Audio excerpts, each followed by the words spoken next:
Richard.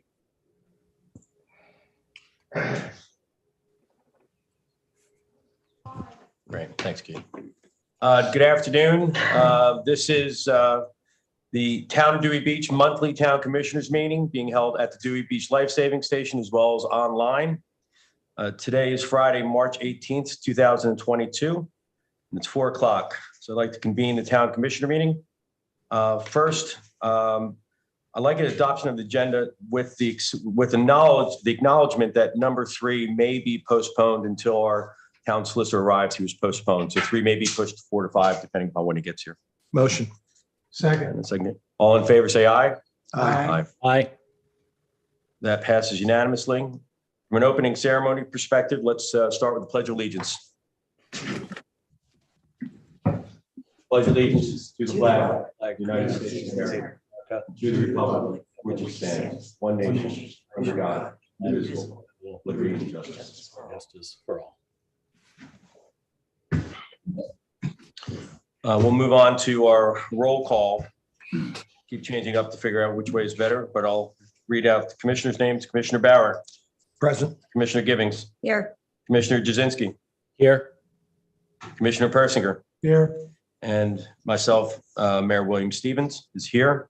We also have in attendance our town manager, Bill Zoper, our chief police, Sam Eckert. Here. And we also have with us from Town Hall, Sheena Hall, and Kate Banizak, as well as Lieutenant Billy Hocker. So all present. Updates and announcements. Town manager. Okay, moving first to the Verizon wireless pole. The trucks are in this week. They were working on the poles that are actually out on Route 1. So when they put in new poles on Route 1, they left the old poles there. They were coming through, evaluating them, seeing what needs to be moved, and they're coordinating with DP&L to have those second poles moved. When it comes to the 5 poles that are actually up on the dunes, Bonnie Metz has since retired. Bob McGuckin has taken over for Bonnie. I'm meeting with him next week with Jim Dedes also. He has never been down here to Dewey. He has not seen where the poles are actually placed. And he'd like to do that, meet with us before they go into the portal, our new portal, and start filling out the application to have the poles moved. I assume that he has the ordinance in terms of, okay, great. Any questions or, okay, please go ahead, Bill. Yeah, so for the Del Dot project, our Dewey Wave project out on the median, they are finished putting the posts in. Those are 6 by 6 by 10 foot posts. They're all in, approximately anywhere from 6 to 5 feet out of the ground, depending on how the wave is cut. They are done. Now they have to treat each one of those poles. They're going to put a stain on it. Then they're going to put the nautical type of ropes, one on the top and one on the bottom, through there. And then into April, they'll start doing the landscaping and the mulching and start doing the planting depending on the weather. There is 1 or 2 spots they have to pour maybe just a little bit more concrete. We're also coordinating to have at least 4 spots along there where we can hook in hoses to do watering in those new areas. Okay. On Adopted Dune, notices went out for all individuals that have expired 3 years. If you've had a beach mat out there, you got an email from Ashley saying, hey, yours is expired, you got to renew it. So those have gone out. We do have people that are renewing at this point. Update on the new town hall and police station. So we had 3 firms in. 1 firm just dropped out this week. So I scrambled a little bit. We got a new firm that came in. It is GBM, which is George, Miles, and Burr. They've done a couple different builds down at Wallops Island for NASA. They also did the Seaford Police Station and the Denton Police Station. So I think they'll, now that we have these 3, I think we're going to have a really good group. To make it fair, though, I want to give them 30 days to prepare for the presentation like I've done for the other 2. So, Mayor, I think they will all have their credentials, their experience, and examples to us by email by April 1st. But then I think they should be able to come in and do the presentations during our meeting in May. And as you suggested, maybe 45 minutes for each one of the presentations with 15 minutes worth of questions. If I can get the presentations ahead of time, at least a week ahead of time, so all the commissioners can have those, the chief can have them. You can review them and have questions ready when they come in. Okay, great. Okay. And then on the electric vehicle update, I spoke with Electric Vehicle Institute, which Bethany Beach used. They just sent me some information. It's basically a 50-50 split. They come in, hook everything up for us. We have to designate certain areas around town if we were going to do that. And because Dewey Beach is definitely different than Rehoboth and Bethany, we need to have it somewhere where the stuff's not going to get torn apart. So, I mean, I know the Hyatt's got one charging station there, but if we were going to do something like this, it should be near our new town hall or someplace that's very well lit, just so we don't have mischief done to these stations.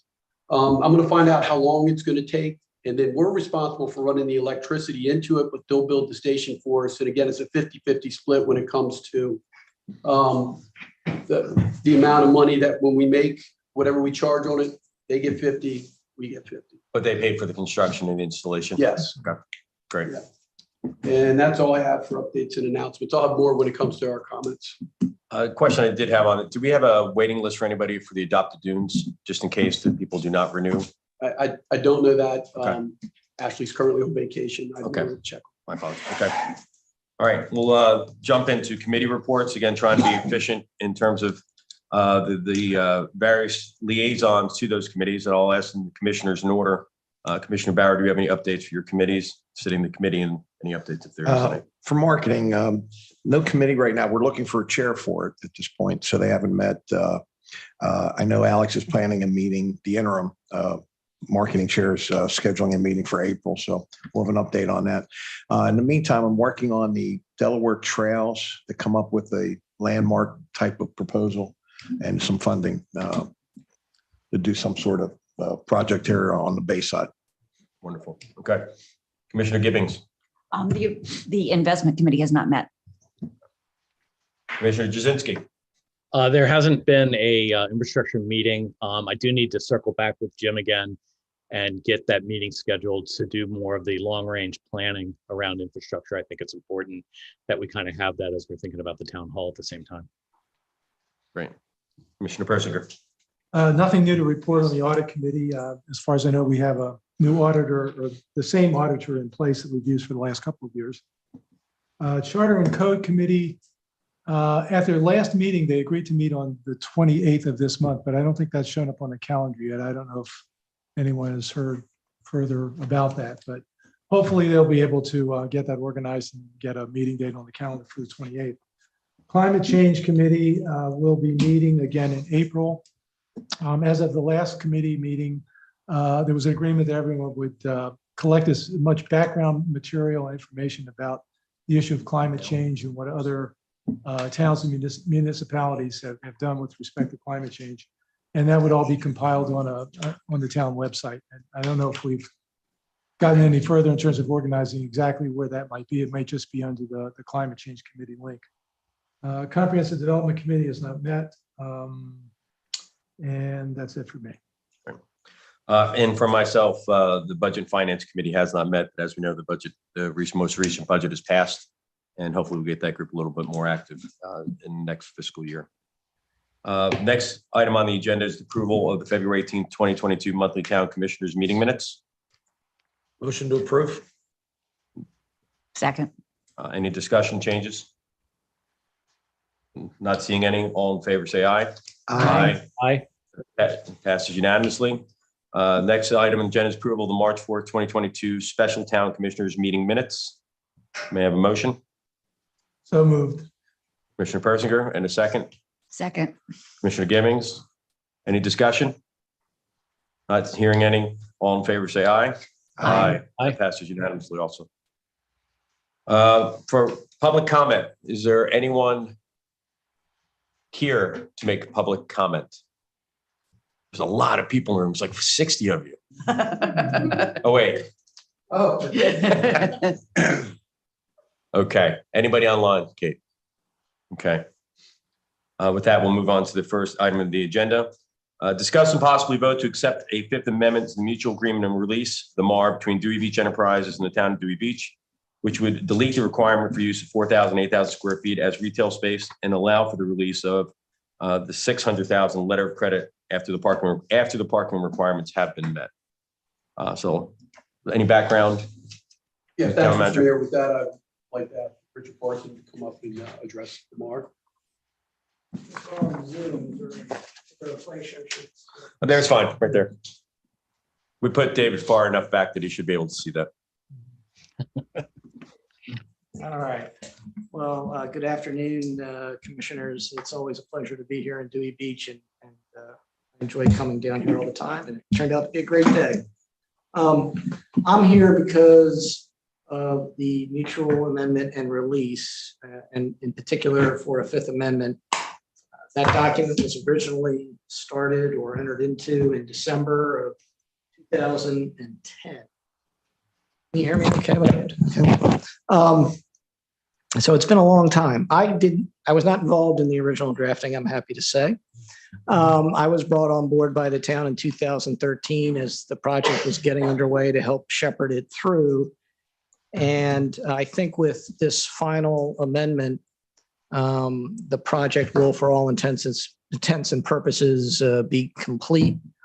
But we want to make sure that the project that's there complies with the agreement with the town. And so that's why we're here to talk about a change or two to the amendment. Not surprisingly, a document or an agreement that was entered into 12 years ago, or nearly 12 years ago.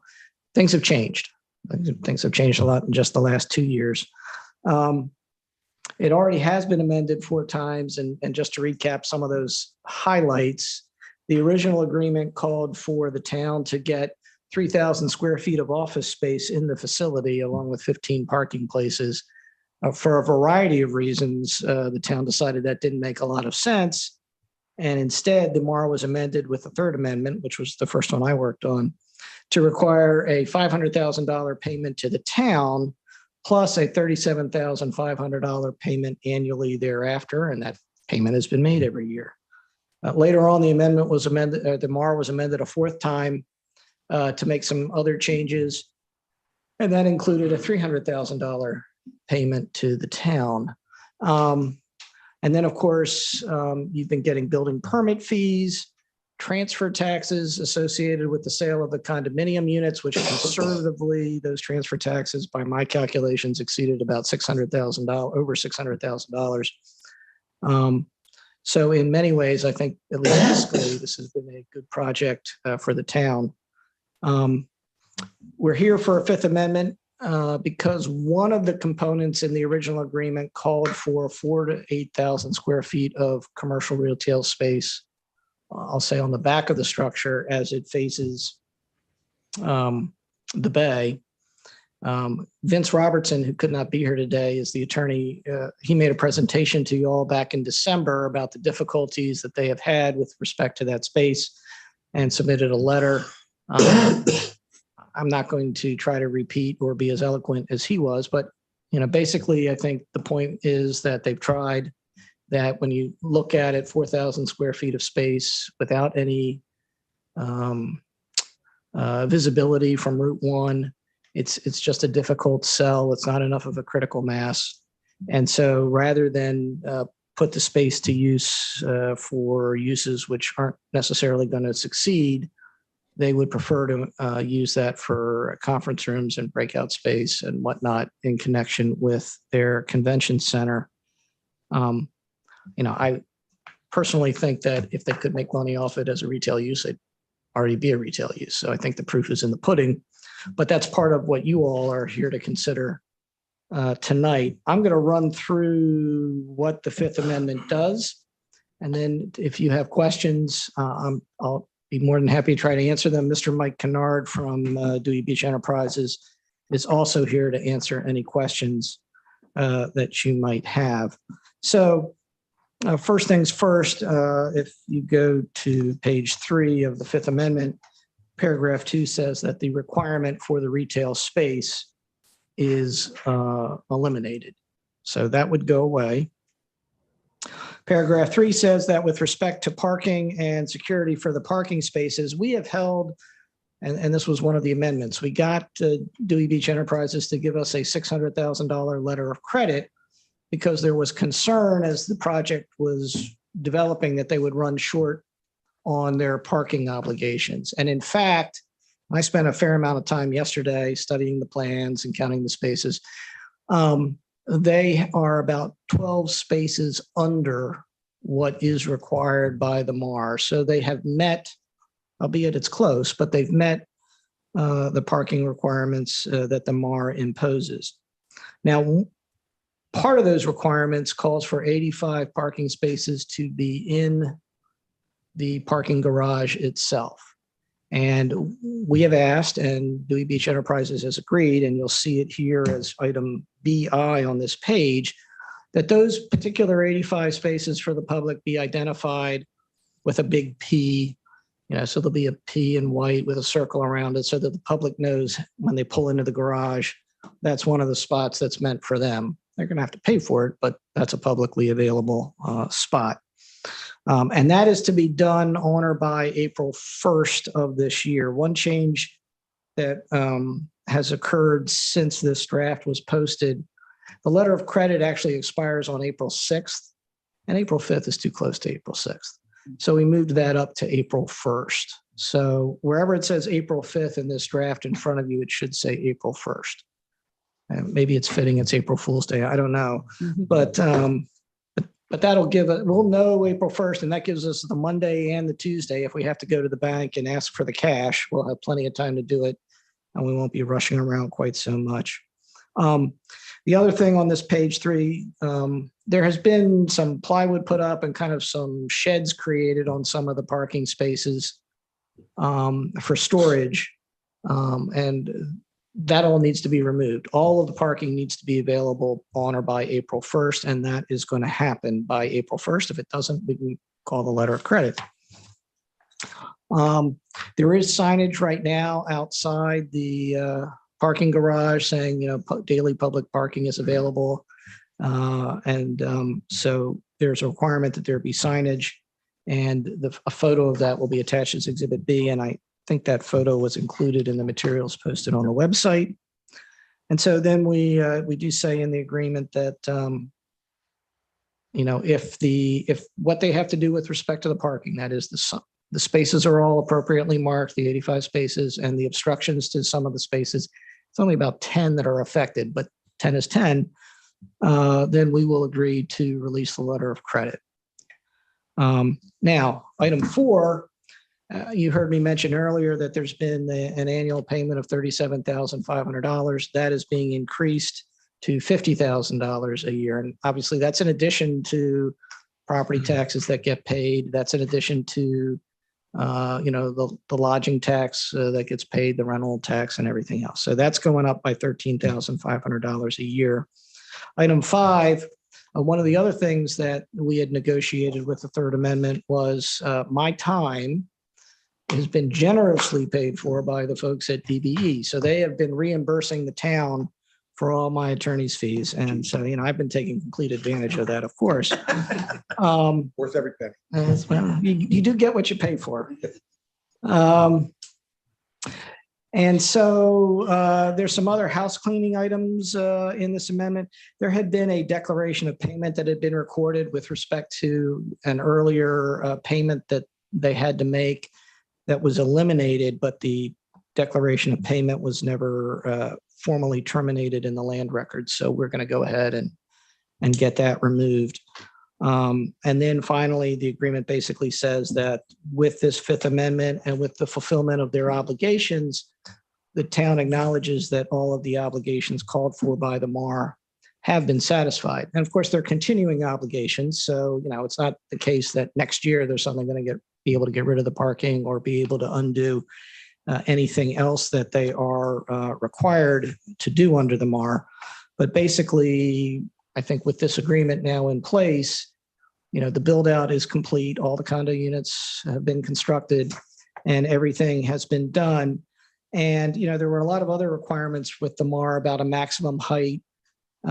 We have a certification from an engineer that they don't exceed that height, that the floor levels are all going to be above floodplain. And we have a certification from an engineer that all of that has been met. There was a requirement for the convention center. It's there. There was a requirement for the bay walk. It's there. There was a requirement for a gazebo. It's there. There was a requirement for 500 square feet of public restrooms. They are there. There were certain requirements about making the hotel, some of the hotel space available for family-oriented uses. And I know those plans are there. I don't know if that's taken advantage of or not, but I know that that is there. There were restrictive covenants called for regarding gambling, and those are in place. So there can never be a casino there unless the town decides to change that. And of course, going way back to the litigation that there was releases granted, and so the town had been released from any liability with respect to that. So that is my report and description of the Fifth Amendment. I did have some conversations with Dewey Beach Enterprises earlier this afternoon. The question had been raised about the rate that might be paid by the public as compared to hotel patrons. And, oh, gee, they're going to charge the public a lot more than they'll charge hotel patrons as a way to kind of keep the public out and make sure there are plenty of spaces for the hotel patrons. But in speaking with Mr. Kennard earlier today, he has agreed to language that we could add to the Fifth Amendment should you all want it added, and I would recommend you do. It's in a text, so just bear with me a second here. I'll call it up. And we would add language that says charges for use of the public parking shall be the same for both visitors and guests of the facility. So I would propose adding that as well. There was also some conversation about maybe putting a cap under the MAR, the amount that the hotel charges for parking or DBE charges for parking it can't be less than what you all charge for parking. So I think during the summer peak days, you charge $20 a day for parking. The hotel can't charge less than that. Now, I think that probably was done because maybe there was a fear that it would undercut the town. I can't say because, as I said, I wasn't here. There was a question about whether we could put some sort of maximum cap on the amount of how much more DBE could charge people. I've spoken, and they're not, I'm going to say, not surprisingly, not keen on that idea. They don't necessarily want to agree to a cap. They haven't thought it through. Obviously it's your all's call. And I know one of you has suggested that might be appropriate. And also one final note in talking with the folks at DBE, as we, it's a saying I use a lot, nothing focuses people's attention like a hanging. Now we're down to the short tax. There was a question about how people are going to pay. And right now, if you're a member of the public and you go in and you have to pay, you go up to the desk in the hotel lobby and make your payment. But as we know, when you have a smartphone now, there's apps, right? I think Park Mobile or Pay Mobile or whatever it's called and others. And a lot of municipalities and places around the country now want people to use their smartphones. I know my parents don't like that because they just have an old-fashioned flip phone. But in talking with DBE, they agreed that they would at least investigate that. They hadn't really thought about it that way yet, but they're going to investigate it. And if it's feasible, it's something that they would do. But until they've investigated it, don't know. So with that, that's my report on the Fifth Amendment. If you all agree to it, that's great. It means I won't necessarily have as much reason to come down here anymore, but that's okay because it also means this project is finally done. I'm happy to answer any questions you may have. Well, I just want to summarize both, for this from commissioner's perspective as well as for the record, is that there are numerous elements of this MAR, going back 12 years ago. So these are the last two elements that we have discussed in this session in terms of the retail space and the parking spots. And in a prior meeting, we've agreed to how we're going to address the retail in regards to the increase into the amount that we're going to receive in perpetuity. What is being put out there for the commissioners right now to potentially vote on tonight and approve is allowing this to go through pending the final completion, of which the town manager and myself will go through to confirm the findings that those spaces are available and that they're consistent with what the MAR had put together. So is your recommendation to the committee to approve the MAR? Yes. Okay. I'll open up to the Fifth commission. Amendment to the MAR. Yes. Fifth Amendment. To I would the MAR. never have Thank you. recommended approving the original. I'll MAR, open up but to the that's a commissioners definition. for any comments, questions, or concerns. Commissioner Gibbons. the addition to the amendment about the parking fee, the parking is free for hotel guests. Right. So that's going to change now. So, I mean, Okay. so they'll pay for the parking as part of staying at the hotel. Okay. It's like free? Well, even if it was free, then it would be consistent with the Well, multiple Mars, which is it would not be more than the towns. No, they So- can't charge less than what the town charges. Less than, okay. And for the record, the town of Dewey Beach doesn't make any money on the amount that DB receives for parking, so it's not a revenue stream for us. Your best interest. Absolutely. No offense to anyone in the room. Any other questions? Motion to approve the Fifth Amendment with the language added that, I'm sorry. Hold on. Commissioner Jazinski. Well, yeah, thank you for recognizing me kind of in the background here sometimes. You discussed the idea of a cap on the rate. And my thought process is that we don't want to put the screws on exactly what they can charge. They should be able to make, a profit. My main concern is that the rate not turn into a vehicle that discourages people from thinking about parking there. So I personally kind of like the idea that the minimum rate is whatever the town charges, but the maximum rate being 50% greater than what the town charges during the high season. That even means on an off-season weekend, if there are a lot of people coming into town, they could still charge $30 a day for parking and still get a nice revenue stream. But it'll kind of protect the public nature of the parking, ensuring that people who have a real need to park can park. It may be a little pricey, but they still can park. So I definitely like to see that.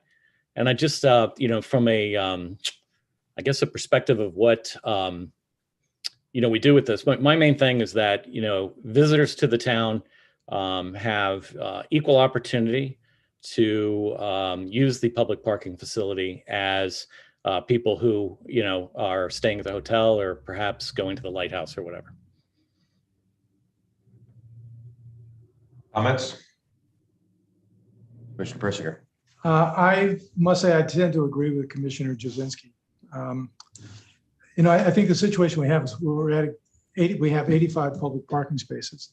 And I don't think it's ever really been clearly articulated that this is not 85 spaces in addition to those spaces that are needed for the hotel.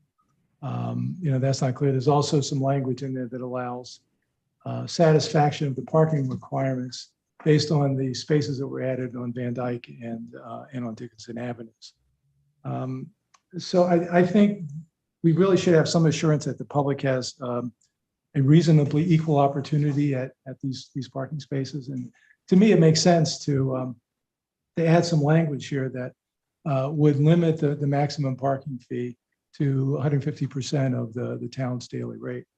I don't have any objection to the method for payment going into the hotel. We're talking about daily parking. It's not hourly. It shouldn't be burdensome on either the hotel or if they can work out something with Park Mobile or some other system, that would be fine as well. But and I'm also quite fine with the other changes in terms of the annual payment and releasing the commercial space. But again, in terms of parking, I think that there should be some assurance that the public has a true, equal opportunity to use those spaces. And I think putting a maximum of 150% of the town's daily rate makes sense to me. Just to be clear. Be recognized. Yeah, please. Yes, please. State your name and purpose. Mike Kennard. I am General Counsel to Dewey Beach Enterprises. The issue we have with the second piece of this, and I think you guys should have issues with it. I think you're coming really flirting awfully close to setting and fixing prices on parking. So I'd be very careful before I just leaped into that. But from our perspective, the protection is a hotel guest is going to be charged the same parking as a non-hotel guest in that garage from a public perspective. So it's really almost a self-policing process because we're not going to want to do anything that disrupts our hotel and our hotel guests. And we also want to treat the other guests in those 85 spots or whatever they're using in the same equally. But there could be times where we decide that parking can go up or down based upon, special events, based upon other factors. But we would treat the non-hotel guests consistently with the hotel guests, which I think will really accommodate. I think it's going to accomplish what you guys are trying to accomplish in terms of some fairness on that point. We're very reluctant to start setting a specific price that's tied to somebody else's price. I think that's a little, we're reluctant to do that. Thank you. Thank you for your response. Any other conversation here? Yeah, I mean, I'm just putting myself in DBE's place here. I mean, if you have parking spots, why would you have empty spots versus not having empty spots? I mean, you're not going to charge too much. You're not going to rent the space out. I mean, it's recurring revenue every day that, you leave money on the table. I think they can police themselves on it. Wouldn't do them any good to make it 2 or 3 times, what the town charges. That doesn't make any sense. So I think the market takes care of itself. I do have one quick question though. Will the price of the daily parking be seen by the public on the street? Will be posted as what they are, and they'll know what the town is? Okay. Okay. If the lot's full, that Right. there needs to be more to. Okay. Thank you. Mr. Jasinski, thank you. Thank you. Yeah. Second time. So I think it's important. I think it's important that we recognize that there are 130 hotel rooms, there's 85 public parking spaces, and there's a certain number of parking spaces on the lower level outside of the public parking spaces. That's about 75.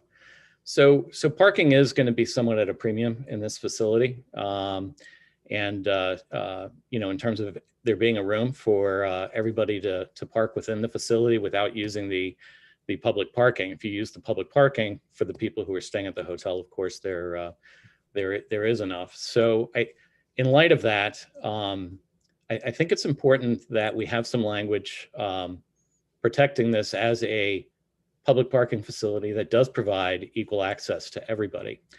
And part of the way to do that is there's already a floor rate minimum in it, but setting a floor rate maximum, which allows them to raise the rates significantly for special events and whatnot, but also means that you can't set the rate such that you just don't want anyone to park there. And there's some kind of protection on that.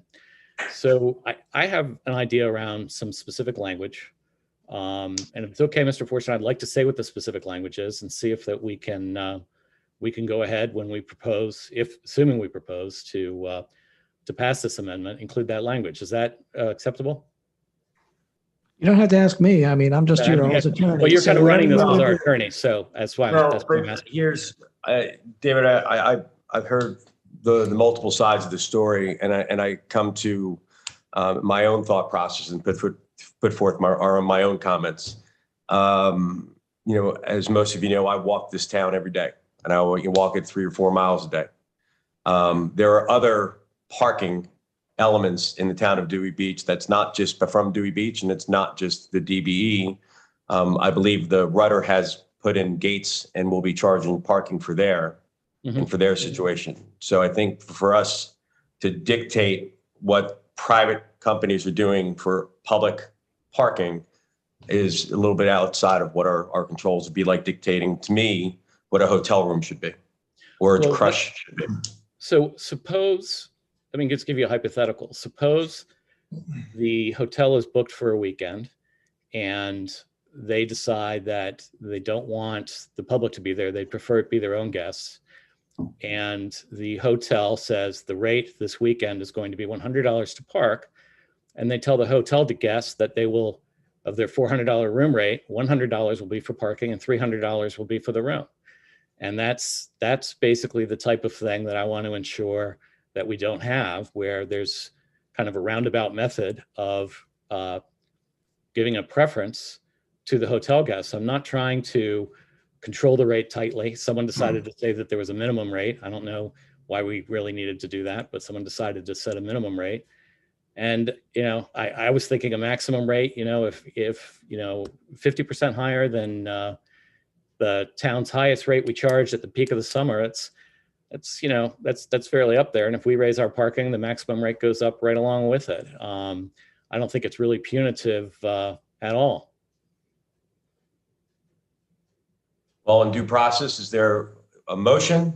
And then we'll go to a second to see if Well, I started to suggest an amendment Okay, text, wait, hold on. and I did hear what you said. So my amendment text would be to the MAR that we pass it with the amendment that charges for use of the public parking shall be the same for both visitors and guests of the facility.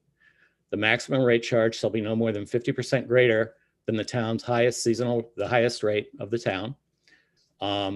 That the parking facilities operated should be set up that, nothing that they do prioritizes parking availability for hotel, convention, and lighthouse guests. And, I don't think they have to pay at a kiosk, but they should at least endeavor to try to make it available by kiosk or mobile app. But I'm not going to say that it has to be a requirement. So that's a motion. Is that your motion? Yes. Is there a second? I'll second. Okay. I think we have to put it to a vote. Well, we Further can discussion. discuss. Yes. I got a Discuss, question, vote, discuss, vote. Yes. Question for somebody from DPB. So there will be additional signage out there that will indicate what the rates are, the daily rates are for parking there. And no matter what that is, no matter how it changes, you would change the signage to reflect that. And maybe you have an electronic sign or something. I'm not sure what you have in mind, but that would all be clearly marked outside. I mean, the signs that I saw made me wonder, why I would ever pull into a parking garage if I didn't know what the rate was. Which certainly doesn't make any sense, but certainly much better if you're going to post that outside. Okay, that was my only question. Okay. Question for clarification. Patrons of the lighthouse would be using public parking because that's what it would be there for, right? So that Somewhat, yeah. Patrons of the restaurant could Yeah. either use the public parking that through DBE or Right. through Right. parking in town Dewey Beach. So they would. And for that matter, or the parking that would be available at the rudder. Correct. So that would not need to be a special category because they are the public. They are not hotel guest. Right. Okay.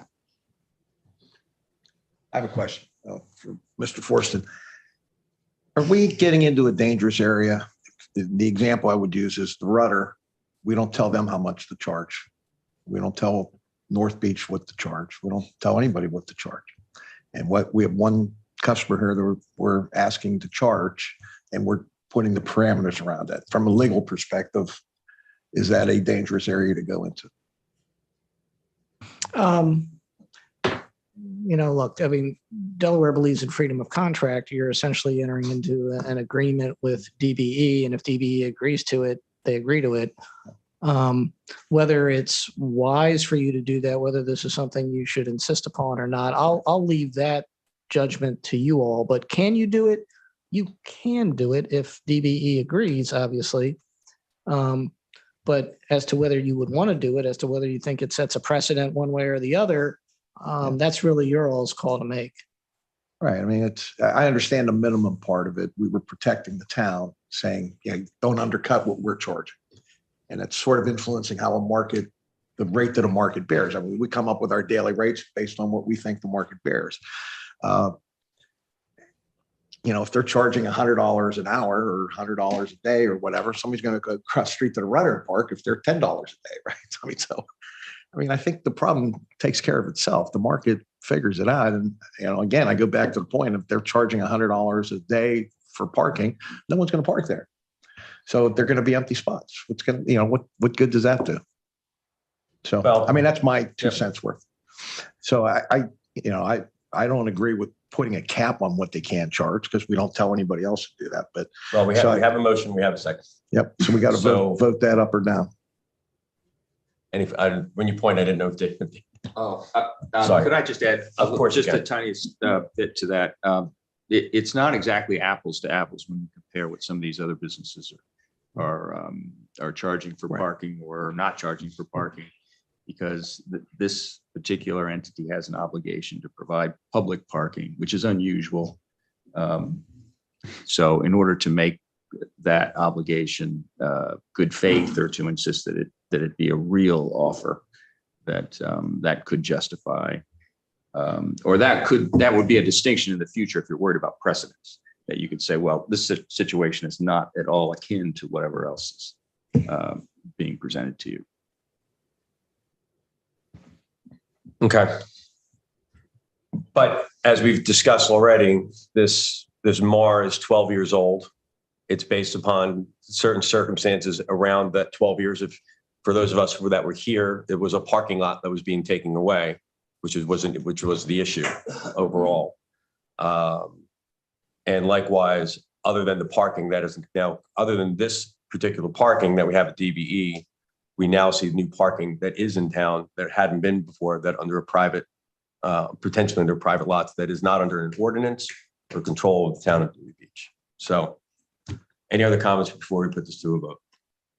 We lost David. I'm still here. Can you not hear me? Oh, We lost, well, couldn't see you. Okay. All in favor, say aye. Aye. Aye. All opposed, say nay. nay. Nay. So that motion does not pass. So I'll ask for us to go again for any other additional comments or changes that we can to come to an agreement. Or a motion to. I'd like to make a motion to approve the Fifth Amendment to the MAR, including the language that Mr. Forston came up with, that you have a text of. If you could read that into the motion, I didn't write it all down. That was just that they'll charge Certainly. their guests the same rate. Yeah. Right. Charges for use of the public parking shall be the same for both visitors and guests of the facility. That's my motion. Do I have a second? Second. All in favor, say aye. Wait a minute. What? We're going to have Discussion. I'm sorry. But I've already had enough. So let me be crystal clear about this. 130 hotel rooms, 85 public parking spaces that are supposed to be available for the general public, 75 parking spaces to service those 130 hotel rooms. Many of those hotel guests are going to want to use the public parking, as they would have the right to do, right? But the public parking needs to be equally accessible to both groups. And if we pass this motion as it's made, just saying the charges shall be the same for both visitors and guests, there is nothing to prohibit them from, for example, blocking the parking and saying it's sold out for the weekend because they have guests, and then telling the guests whatever the charge is, but it's been blocked for the weekend.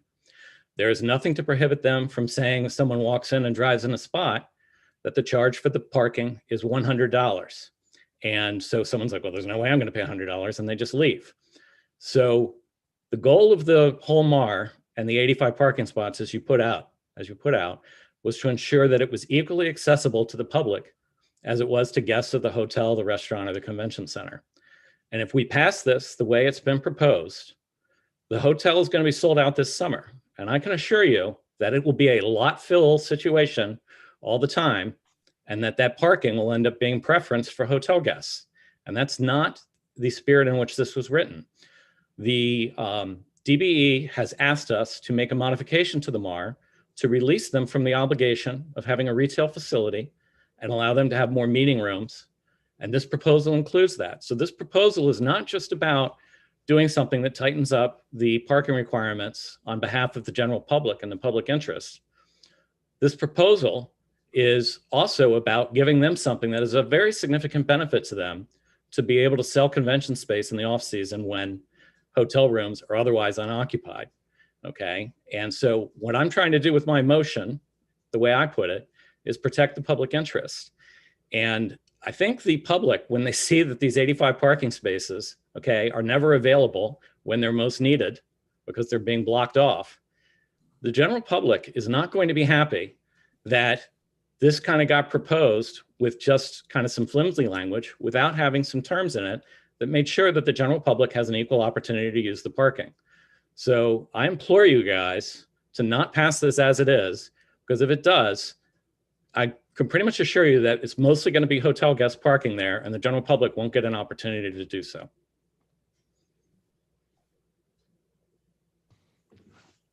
How do we know who's parks in a parking spot? How do I know if they're going to the hotel or they're going to the beach? How would I ever police that? We're going to follow people around to say, where are you going? You going to the hotel or are you going to the lighthouse? I mean, public is public.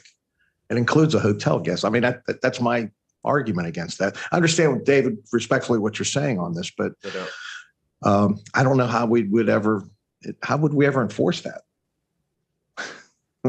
Realistic, I don't know. What enforce? I mean, you pay for the parking and you give your tag number, and so they know your tag Right. has it, or they give you a receipt to put on your dashboard. Yep. How do I know? But public, did they use a public spot? Okay. Were you a hotel guest as well as a public? Everyone I mean, who uses the hotel public guest is a spaces- public. Everyone who uses the public spaces needs to be charged. But if the Correct. hotel prioritizes their own guests to use them, they'll just have the lot full side up, because they have only got, of the 85 spaces, only 30 are available if one spot is used by the hotel, and every person who comes to the hotel drives a single vehicle. The bottom line is there's a parking shortage, and these 85 spaces are going to end up being used by hotel guests, which they can. They just shouldn't have the priority for using them. That's my point. Mr. Forson, is there any language to protect Commissioner that? Persinger. As I said before, I'm sympathetic to Commissioner Jasinski's position, but clearly we don't have enough support here to support a maximum parking rate. I mean, it's already been voted down at this point.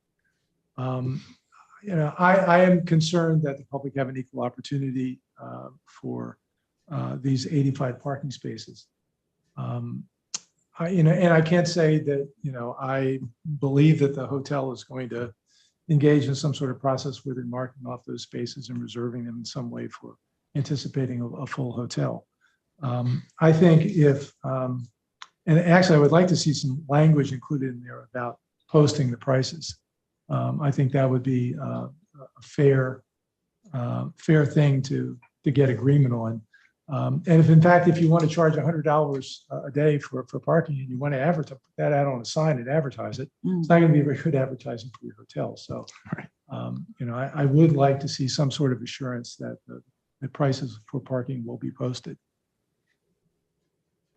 Any other comments, commissioners?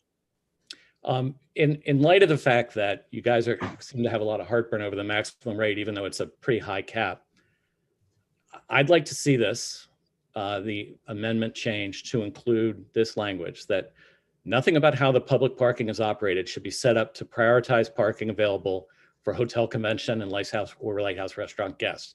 For example, you cannot block the public parking availability for the hotel guests.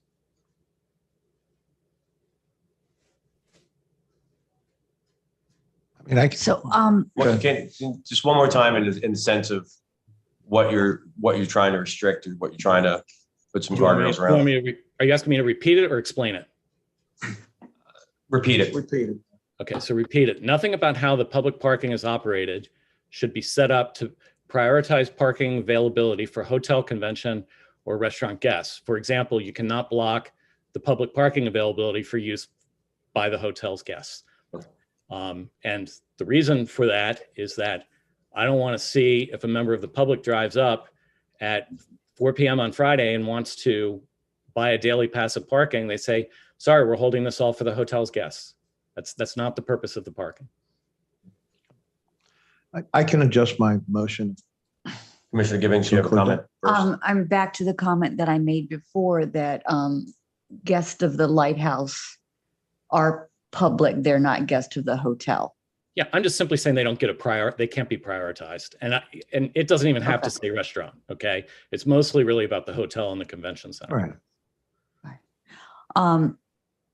I make arrangements for a large convention every year, and we had to leave Dewey because we could not park people coming for the day as opposed to staying overnight. So convention perhaps should also be considered public. I would be would you consider saying just not prioritizing hotel guest? Well, I'm okay with that. That there's no real issue with that because the hotel is the main thing, not the convention, type of thing. It's really the question of, let's say someone's having a wedding, okay, and they want to block all 85 spaces for the weekend for their wedding guests. Is that really the purpose of public parking? And that's kind of what I'm getting at. I get how they'd want to block all 85 spaces, but that's kind of basically saying, no, it's no longer public. It's really being for use for the convention center. And that's kind of where my concern's coming in. So in summary, that you're looking for a language adjustment to the MAR that the parking could never be anything other than public parking. Correct. Yeah, it can't be prioritized for the hotel and convention guests. Yeah. Correct. Yes. All right. I like that. I mean, Yes. I think that brings the spirit of what we were trying to accomplish together. So Yes. I'm good amending my motion to include, if you could repeat that language. Nothing about how the public parking is operated should be set up to prioritize parking availability for hotel and convention guests. For example, you cannot block public parking availability for only hotel guests. I don't vote wherever you want, because it's absolutely impossible to. Are we recording this? Yeah. So could we get you to the Yeah, I mean, microphone? I just, I think we've gotten so far afield now from where we started, that we're at the 11th hour, we're now adding new terms. We're setting pricing, or tried to, at least we didn't do that. And now we're saying that a hotel guest is not a public guest, is what I just heard. They are a public guest. They're just as much a member of the public going to that hotel as somebody else. And I don't know, I don't want to have to explain to the hotel guests why we can't let you park there. We're not going to let you park there because somebody set a rule that it had to be only for non-hotel public. That's Now, never can going I to work. please clarify? Can I please clarify what I said? The hotel guests absolutely have an equal opportunity to park in those spaces. I am absolutely not saying that hotel guests, restaurant guests, convention center guests can't park there. What the proposed amendment is saying is that it shouldn't be set up that they get prioritized for those 85 spots. So in other words, the front desk can't say we're full this weekend, we're blocking the public parking for use by hotel guests. That is the point. I'm not sure I would hotel agree with guests are free to park there. Absolutely. I'm not sure. I think it's first come, first serve. And if part of the agreement you've made with the hotel guests is they've agreed advance to pay the fee of $50, $40, $25, it's already been charged to them. Some of them have already paid for it in advance. I don't think you can tell the hotel or that guest that, you now have an obligation to provide me a parking spot. I think that's going to become a real difficult problem. And I'd rather not set ourselves up to be dealing with that problem on a daily basis. I have no problem with the first come, first serve concept for the most part, but how do you define first come, first serve? And So I think I don't disagree with you, but the motion that is being asked is that it's not stated that this is not public parking. But the motion that Commissioner Jasinski is putting forth is asking that there's not an action taken by the hotel to restrict people from using. I understand, but what I heard is one of those actions that would be deemed restricted is that if a hotel guest had prepaid for his parking, we can't make sure. That's not how I heard it. I heard it as him Let's saying. make sure if let's clarify that, because I think that's what we'd be concerned about, is that we got a lot of really. Commissioner angry- Jasinski's point is that there's not somebody turning people away at the gate when it should be public parking. All right, well, let's I'm going to Pareto this out because I see how this could happen. Okay. Let's say we're booked that night. Okay. Yep. Check-ins at 4:00. And we have 100 people who have prepaid for their parking. We have to be able to tell the public that those 100 spaces are already gone. The people have already paid for them. They paid in advance. See, that's what I'm saying. It could just become a free-for-all. And we're not trying to. The 100 of the hotel designated spaces. Is that correct? Well, but it's going to spill right over into the balance of it, isn't it? You see what I'm saying? They are entitled to a space. You can talk to. Thomas Anna from DBE. I just want to clarify a few things, and I know this was not intentional, Commissioner, but what you represented just wasn't accurate. So I'm not sure we agree that we haven't already met the standard for commercial retail in the MAR.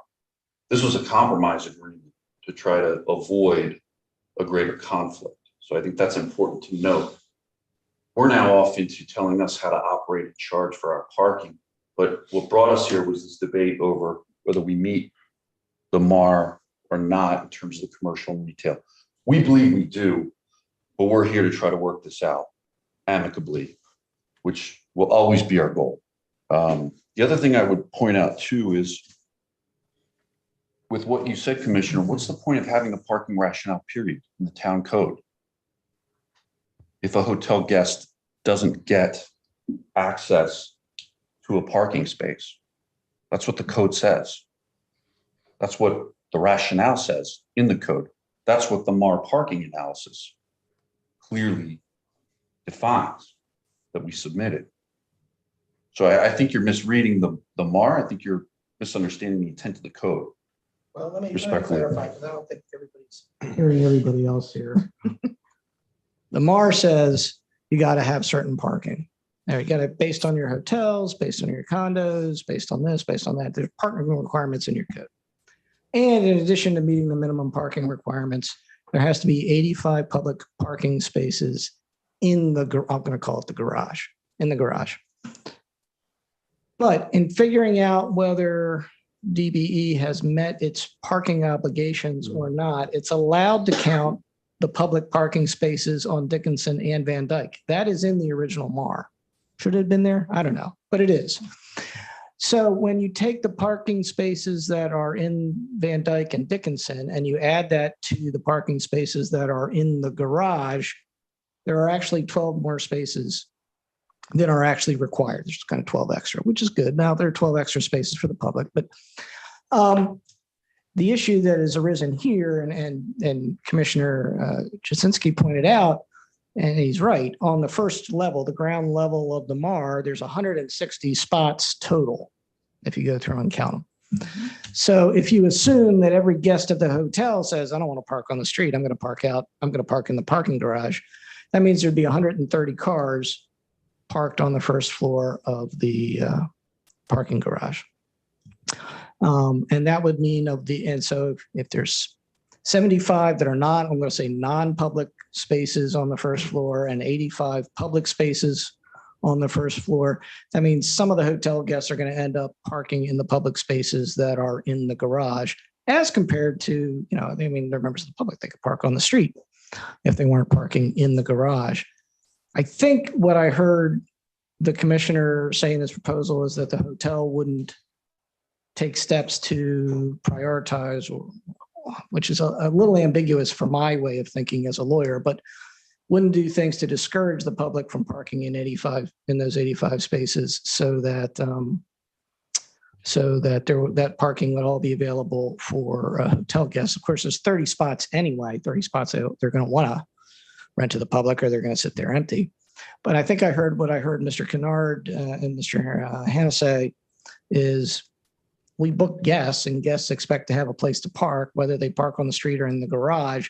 If they've, made their non-refundable deposit, then they should be able to get that spot, even if they're getting there at 4 and, the next member of the public for that last public spot in the garage gets there at 3:59. We're going to save that spot for the hotel guest who's already paid for it. I don't know, Commissioner, if you think that is part of prioritizing or not, if you allow essentially hotel guests to pay in advance for while they're there. I don't know if you consider that part of prioritizing or not. That's kind of a vague term. Yeah, it's a good point. And really what you're getting down to is, can people reserve the parking ahead of time? And what I would say is that if we're going to allow people to reserve the parking ahead of time, then anyone can do it. And a hotel guest is the most logical person to reserve their spot ahead of time, right? So that's not prioritizing a hotel guest, as long as you let people who aren't part of the hotel also reserve the parking ahead of time. That wouldn't be prioritizing.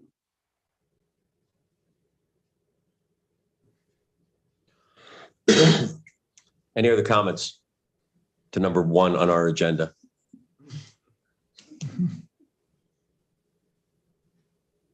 Yes, sir. I just want to remind the group too, and I'm not looking for a pat on the back. We did this willingly.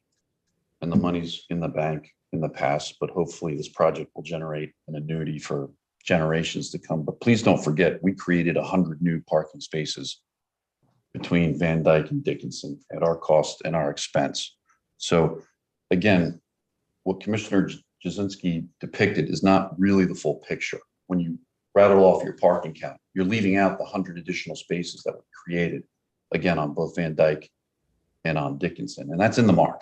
So I just ask that you, when you share your counts, you share the entire picture.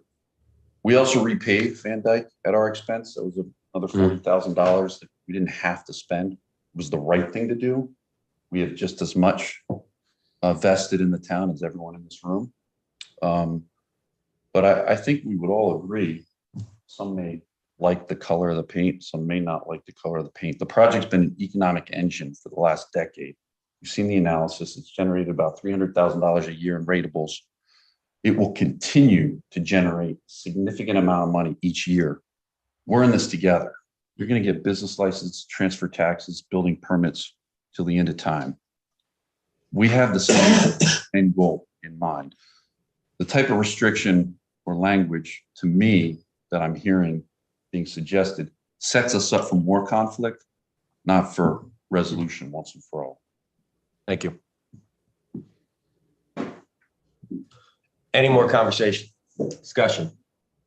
Yes, sir. I would just note that part of the problem here is that, as Commissioner Jasinski pointed out, we don't really have a full set of parking spaces, one parking space for every hotel room. What the code says is that existing hotels should have available for assignment at least one parking space per guest room. You can't assign those public parking spaces that are on Dickinson or Van Dyke. You can't assign those to hotel guests. Those are public spaces controlled by the town. Anybody can park there. So, I mean, it's a problem we have to deal with. I tend to agree that if you have an event coming in and people are prepaid for their parking, you certainly can't tell them, once they get there, well, I'm sorry, but other members of the public have taken the spaces that we have available and we can't offer you parking even though you've paid for it. I don't know whether Commissioner Jasinski's suggested amendment would do that. It sounds like it would move toward that direction, which I think probably would be a problem. So I'm not sure where we come out on this, but do we have an official motion on the floor? I at this believe point? we have a motion. And do we have a second? Yes. And this is an amended motion? Or It's is a this- motion as is. With the language proposed by Mr. Forston. Okay. Is your thought to, Someone's going to have to restate exactly what the motion includes. I think there's been too much discussion for us not to be crystal clear. All right. Motion to approve the Fifth Amendment to the MAR with the inclusion of the language, Mr. Forston, if you could read that back from your text again. The charges for use of the public parking shall be the same for both visitors and guests of the facility. So that's my motion. do I have a second? I seconded it Second. before, Yes. and I did it again. Again. So I'd like to vote, commissioners. And you gotta, We've been having discussion. I know, but I just, It's discussion before motion, discussion after motion, now another discussion. Go ahead, Commissioner. okay. The only other thing I want to suggest again is that we add something that says, and your statement about charges and charges will be posted publicly. I That's believe they my nodded suggestion. yes. And charges. Okay. So Include that another language. motion, Yep. another motion. Motion to approve the Fifth Amendment to the MAR, including the language, Mr. Forson. I should write it down. I've through it too many times. You should know it by now. It's pretty simple. And including the language that Gary's just proposed about posting publicly posted rates. Do I have a second to? Second. revise? Any other discussion? Can I put it to a vote? All in favor, say aye. Aye. I, All opposed, say nay. Nay. And that's 4-1. That passes. More passes. All right, thank you very Thank you, much. gentlemen, for Thank you very for your much. I time. will go ahead and make the additions noted in this motion, and we will circulate it for signature. You got it. Could you, could council get it after it's been signed by? Yeah, well, so we'll have DBE sign it first. Yep, great. Okay. Thank you. Thanks, guys. Thanks, guys. All right, moving on. Number two. Thank you for that decade of work, Mr. Force. Number 2A, discuss and possibly vote to add Jack Redifer as member of Planning and Zoning Commission for a term of 3 years. Motion. Gary, yep. Doesn't matter. Paul, Gary first, Paul second. Okay. Any discussion? Not seeing any. All in favor, say aye. Aye. Aye. Hearing all 5, it goes unanimously. Item B, discuss and possibly vote to renew the term of Jim Bilecki as a member of the Planning and Zoning Commission for a term of 3 years. Do I have a motion? So moved. So moved. Second by Commissioner Bauer. All in favor, say aye. Aye. Aye. Commissioner Jazinski? All opposed? I can't hear you. I thought I said aye when No, you, I didn't hear you. it's aye. That also passes unanimously. Number 3, discuss and possibly vote to approve a resolution imposing a moratorium on the expiration of temporary expansion of premise for restaurant and eatery establishments. Motion. We're on a roll, man. Let's keep going. Do I have a second to discuss? Second on the motion. Second to Okay. discuss. Now we can open discuss. for discussion. I'll turn over to our solicitor for comment. Okay. So what's proposed here is to extend a program or a policy that was adopted by council some time ago to recognize the COVID-19 pandemic and to link some relief that we were giving to establishments from zoning code requirements to the expiration of the state of emergency, which has varied in time. There have been various different iterations of it, but it was set to expire and did expire, or will expire, excuse me, on March 31st, 2022. In reliance upon our program to give some relief to establishments, we've received a number of applications that have been approved to allow for the extension of patron area to outside areas I believe on the footprint of the establishment. And it seems this group has recognized that this has been beneficial in a number of ways. One is it's beneficial to the establishment, which had previously been restricted to having less than full occupancy, which was harmful to its financial interests and to the people that work in that industry. Next, the relief that was given to the zoning code was also beneficial to patrons who may have health concerns or other general concerns about being in confined areas, but wished to patronize their favorite establishments, and now we're given an opportunity to do so in a safer setting. So given the fact that these at least 7 or so establishments, or 11, I forget how many there are, 10.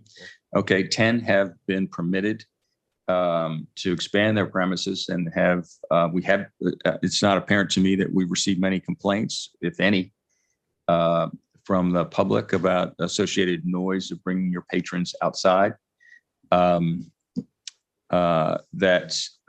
There is a desire that's evident in this resolution to extend this program temporarily through some period of time. And we don't have it dated here, so you all will have to. You would have to decide what date. You'll have to decide today. The lawyers can. This could test. This type of thing that we're doing here could even test the patience of lawyers in terms of how to structure it, what to call it. This is a resolution. It is imposing a moratorium on the expiration of the relief that we granted to property owners who are subject to zoning restrictions. These establishments are not permitted without our approval to simply expand their premises. They're restricted not just by us, but by the ABCC to limit their patron areas to areas that are designated, in our case, in their conditional use permitting, and in the case of the ABCC, their ABCC license. Somebody, a layperson walking down the street might not realize how restricted these establishments are, right down to the number of bar stools and the number of feet of a bar area they're permitted to have. So the state has recognized this with regard to alcohol serving establishments, this concept, and have passed a law recently to encourage the ABCC not to consider expansions of patron areas to be viewed as a substantial change to their license, and encouraging the ABCC commissioner to allow them under state law. State law does not apply to non-serving alcohol establishments, at least in this context, other than public health. And it doesn't govern our conditional use process or our restaurant license process. It doesn't apply to zoning law. So there's no one particular law, this is where it gets tricky, that restricts individual establishments to the patron area they have. We have a zoning code that says if you have a restaurant, whether it's alcohol serving or not, it's considered under our zoning code to be a more restrictive use, more intensive, not restrictive, but more intensive use, thereby requiring you to get a special permit, which you only get subject to public hearings, approval or a recommendation of approval from the Planning Commission, and finally a public hearing and issuance of a permit pursuant to a vote of this group. And so if we were further restricting these establishments, we'd have to do so with a law, and we'd have to send that law to the Planning Commission and get their approval, get it back to us, 2 public hearings, very intensive process. Plus, each set of restrictions applying to each individual establishment is tailor-made for that establishment. We don't have a code provision that says how much patron area can be allowed in all restaurants. It's all customized for each individual one. So there's no easy way to do this. So instead, what you're being asked to consider is, because we're giving relief to the code and not further restricting establishments, that we continue to give that relief for a period of time. Again, I think when the March 31st date was set, we probably didn't have any reason to know whether that date would actually be the date, and we probably didn't get more notice than 30 days or maybe 3 weeks before we were advised that the governor would in fact be lifting the state of emergency. So to be fair, I think the principle here is to be fair to our establishments, to allow them to continue this practice and to plan for this practice potentially no longer being available to them. And then if they wish to pursue an expansion, that's entirely up to them, and they're going to have to go through the process of amending their conditional use permit, which is intensive, lengthy, and could result in an approval or a denial. So do you have any specific questions about? Yes, Mr. I'll just start with a comment, then I'll open up, is that, in discussion with other members of town, we've enjoyed having the outdoor opportunity available, especially with the roller coaster of COVID. Having had COVID twice, I know what it's like to be in close quarters versus being outside. What it means. Not since 9 months, not for another 9 months. Great. Three's a charm, kids.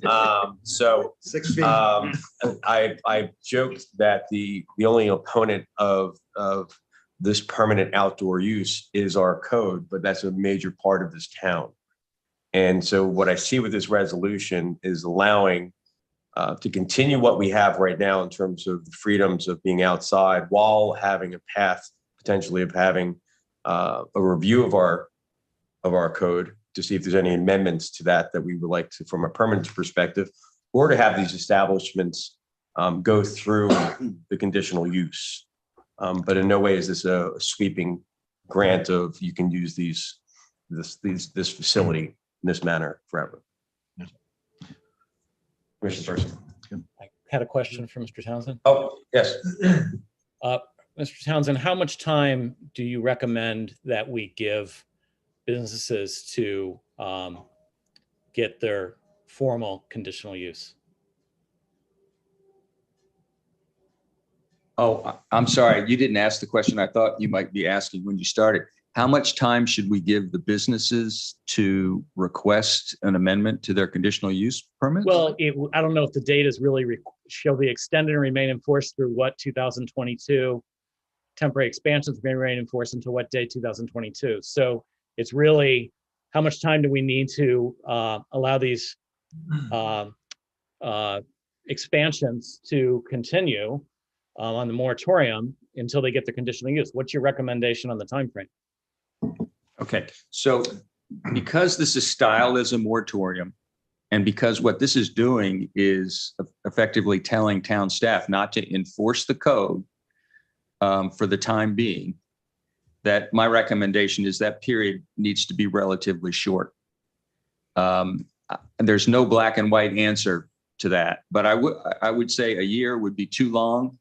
I would say it should be a matter of months. Okay. It could be considered, a seasonal thing, the end of the season, end of the year. But I would caution you against choosing a period much longer than that. Okay. And then the second part of your question related to encouraging or advising or informing licensees, conditional use permit holders to make application. That's entirely up to them. You will hear if anyone wants to make an expansion that's considered something that's substantive in nature, you all don't say it's non-substantive because it's so minor. There's going to be a public hearing process, and you all eventually will vote on whether that's in the public interest or not. I don't think this group needs to engage in encouraging that or discouraging it. It should be a decision that each and every individual establishment chooses to make, whether they have an expanded patron area now or not. So there could be somebody out there who has not sought one, who wants to expand their patron area, that they've got to go through the process. Okay. I don't know if I'm answering your question, but You did. I mean, I think this is what I'd like to do is I'd just like to motion that we approve this with the dates at the end of the resolution for the moratorium to remain in force until September 1st, 2022, based on your answer. We need a second on it. Second. I'd like to change, put an amendment on there. September 1st, I mean, we're still having people coming here. So, that's even, so Labor Day weekend, there's not going to be outdoor dining and there's still plenty of people coming down there. I don't know if we get everybody through this process. I just know how we operate. I mean, 3-4 months to go through a P&Z process and referrals and back and forth and debating everybody's benefits of that site. I'd like to change the date till December 31st, just the end of the year. Hopefully we can get it done sooner than that, but at least we don't have a gun to our head on September 1st. Any other conversation, Commissioner Bersinger? Yeah, I just want to make sure that I understand. First of all, if we adopt this pretty much in the form that it is, I would like to suggest a question or a change. You know, when you introduced this, Fred, you said that our policy was adopted by the commissioners some time ago.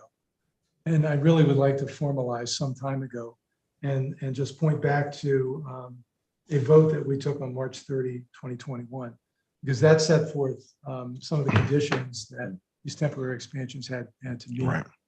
So I think if we ground it in that way, then business owners will understand it and the town will understand what the policy was as well. So the second to last whereas clause? Well, actually, I would. Or wherever you At like. the end, the existing town policy approved by the commissioners at the March 30, 2021 town meeting, Perfect. authorize, and then leave the rest of it as is. Mhm. The question I have though is, would this allow the town manager to grant additional temporary expansions? Well, I think the way it's written, it would, and I don't know why you would discourage that. If you, I'm not necessarily saying we should, I'm just Mhm. asking whether that would be the case. the way it was originally authored, I don't know if it's been, it says, the first sentence would authorize the program to continue through whatever date. And that the second sentence indicates that any existing temporary expansion may remain in place through that same date. So it needs to be the same date, whatever it is in those two blanks. So then whatever day we decide on, it's September 1st, it's October 1st, whatever it is, Mhm. then that it would be the town's responsibility then to notify all of those business owners that their temporary expansions would be expiring on that date. And what follows after that? Would there be an invitation to submit a conditional use application, or we just leave it at, it would expire on that?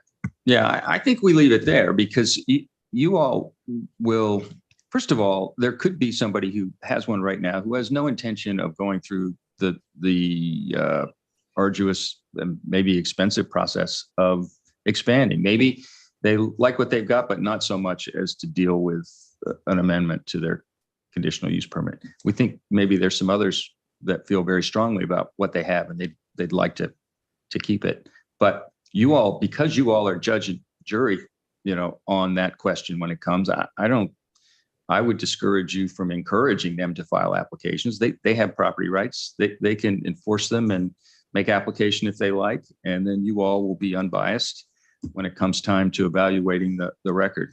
If, again, there's no one size that fits all. So you may have a bunch of residents who live very close to an expansion who feel very strongly about why it shouldn't be as it was originally allowed to be in the very cursory process that we authorized the town manager to engage in. I mean, it's just had to have minimally some kind of barrier between the edge of its expanded patron area and just so you could monitor people going in and out. They couldn't go in and out of these patron areas from any point they chose. There's very little regulation. And then somebody else might come forward and have a desire to keep what they've got, and it's entirely without controversy. So I don't think this needs, or you all should really engage in any kind of a process where you're inviting people to amend their conditional use permits. And finally, you believe this approach is fully consistent with HB 290 that the governor signed? So HB 290 has a very peculiar phrase in it, which you called to my attention the last time we discussed it, and it said should.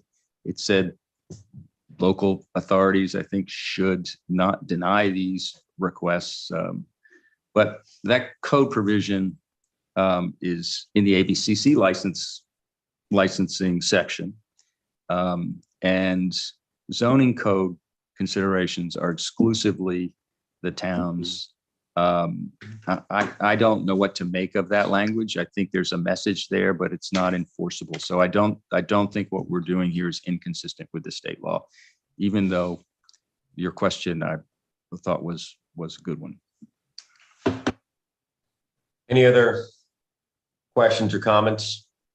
From my perspective, I think this is again, we'll vote on it, but I think we also need to vote on a date Yes, you may. Let everyone know who you are. Dawn Haynes, building official. Just for your information, there are two prospective businesses. One has approached and wants an temporary expansion of premises, and we're in the process of working that out. And the second one, I've been contacted by an architect for a business that already has an expansion of premises, but they're thinking of, or at least considering, a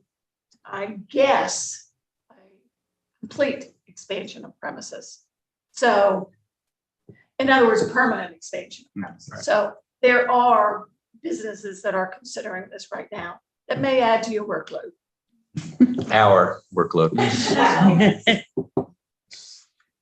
So if I could have, so what are the implications for the second business? One that wants to do a permanent, is that a conditional use process? Yes. Okay, Mhm. all right.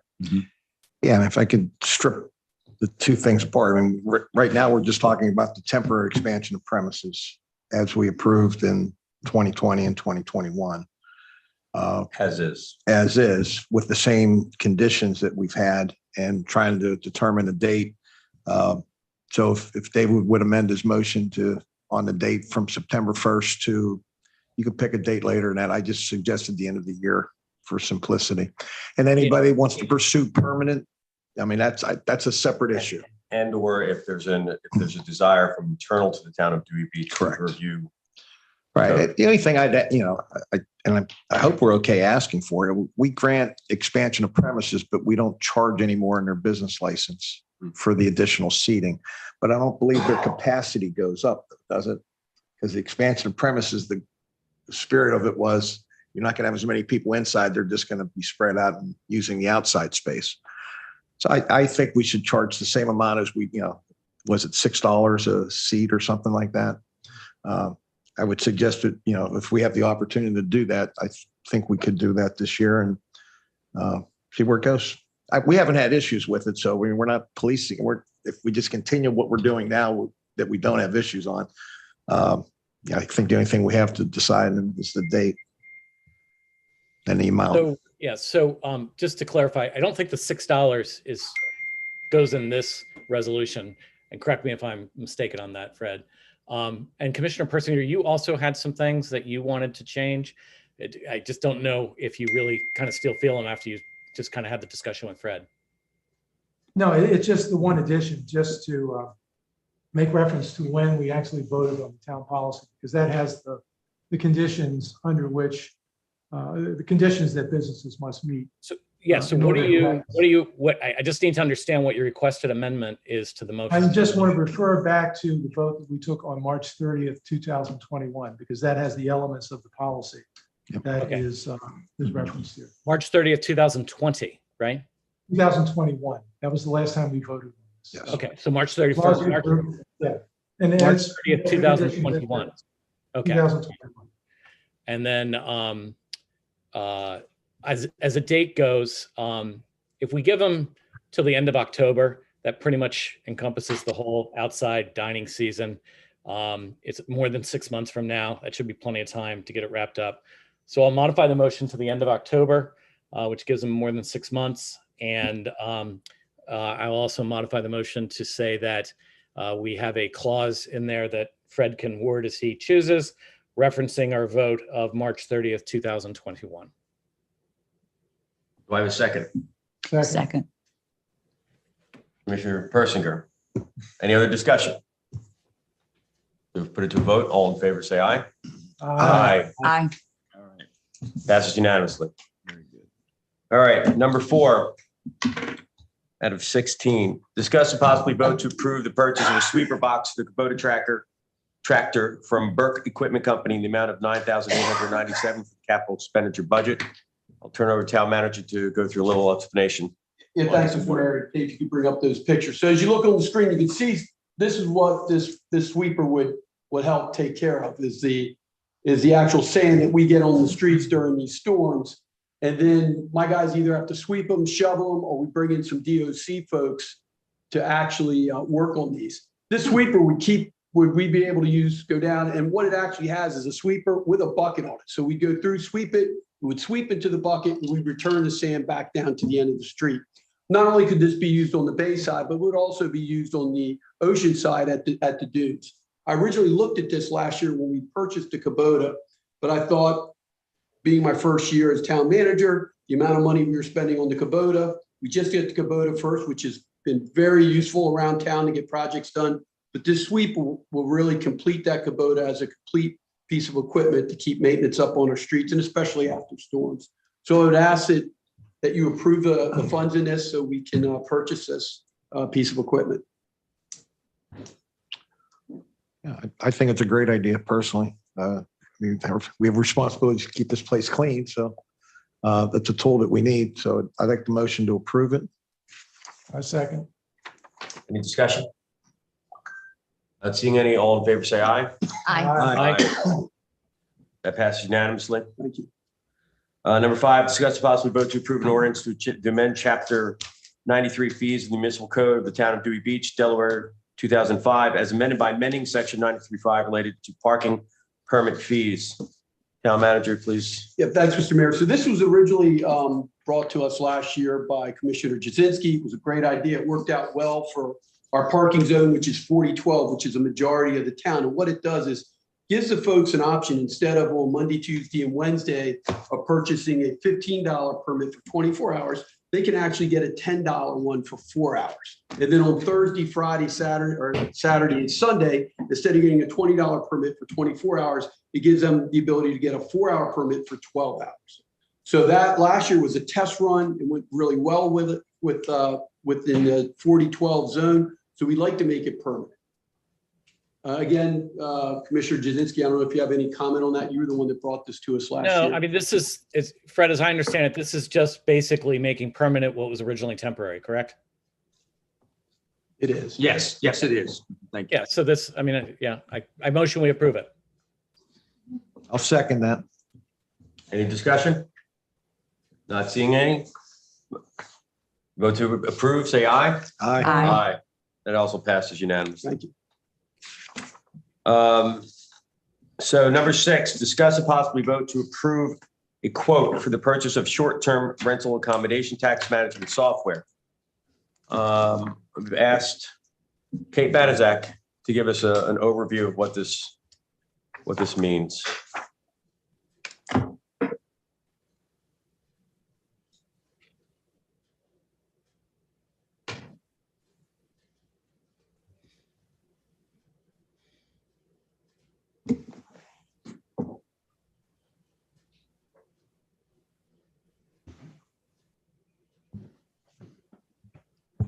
Okay, this is a lot of information, but I'm going to try and get through it as quickly as possible. So the idea of utilizing short-term rental compliance software has been tossed around for a few years now. So this project isn't a totally new idea for the town. A handful of companies have been reviewed over time, but mostly due to the cost of the software, it's been put on the back burner repeatedly. So with the support of the town manager and the mayor, I've taken a deeper dive just to identify where exactly the issues lie with how we handle rental properties and what town staff can do to remedy these problems. After reviewing 3 different rental compliance software companies, I found GovOS to likely be the best fit to help us tackle our shortcomings with managing rental properties in town. Blake Jetton with GovOS was kind enough to join us. So if there's any specific questions regarding the software, he's our man. If you can click that for me. And he gets a weekend and do it. Exactly. So first, I thought we'd start with some numbers so you all can get an idea of where we stand with residential rentals. So I have a couple charts here to help us. The first one on the left-hand side is a comparison of full-time residents versus non-residents. So we can loosely gauge this number by looking at property tax information. Those that maintain a permanent address outside of Dewey Beach obviously will be classified as a non-resident. So about 80% of Dewey Beach property owners have a permanent address elsewhere, while 20% list their Dewey Beach address as their primary residence.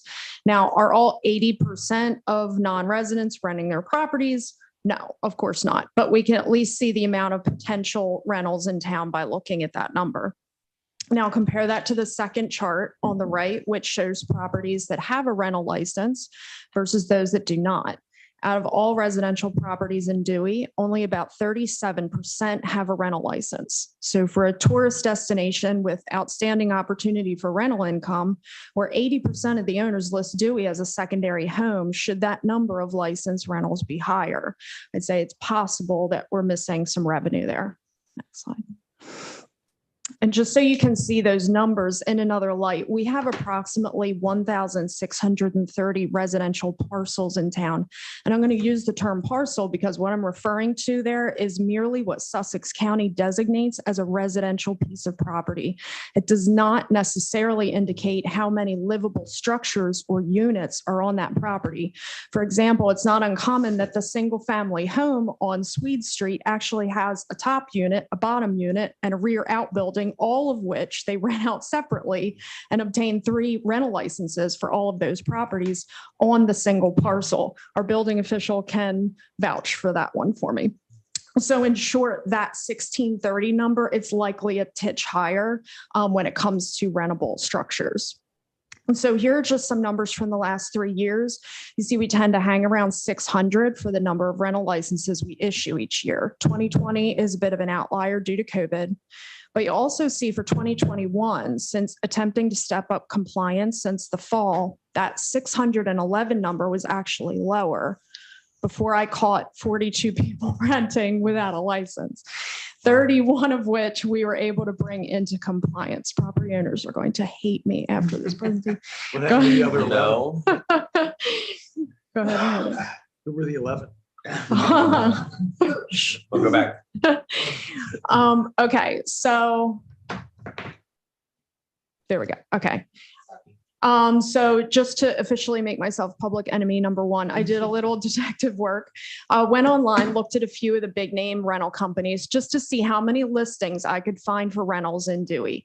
I'm going to stress that this search took me a grand total of 20 minutes, and we're going to see in a second how GovOS software does a far better job.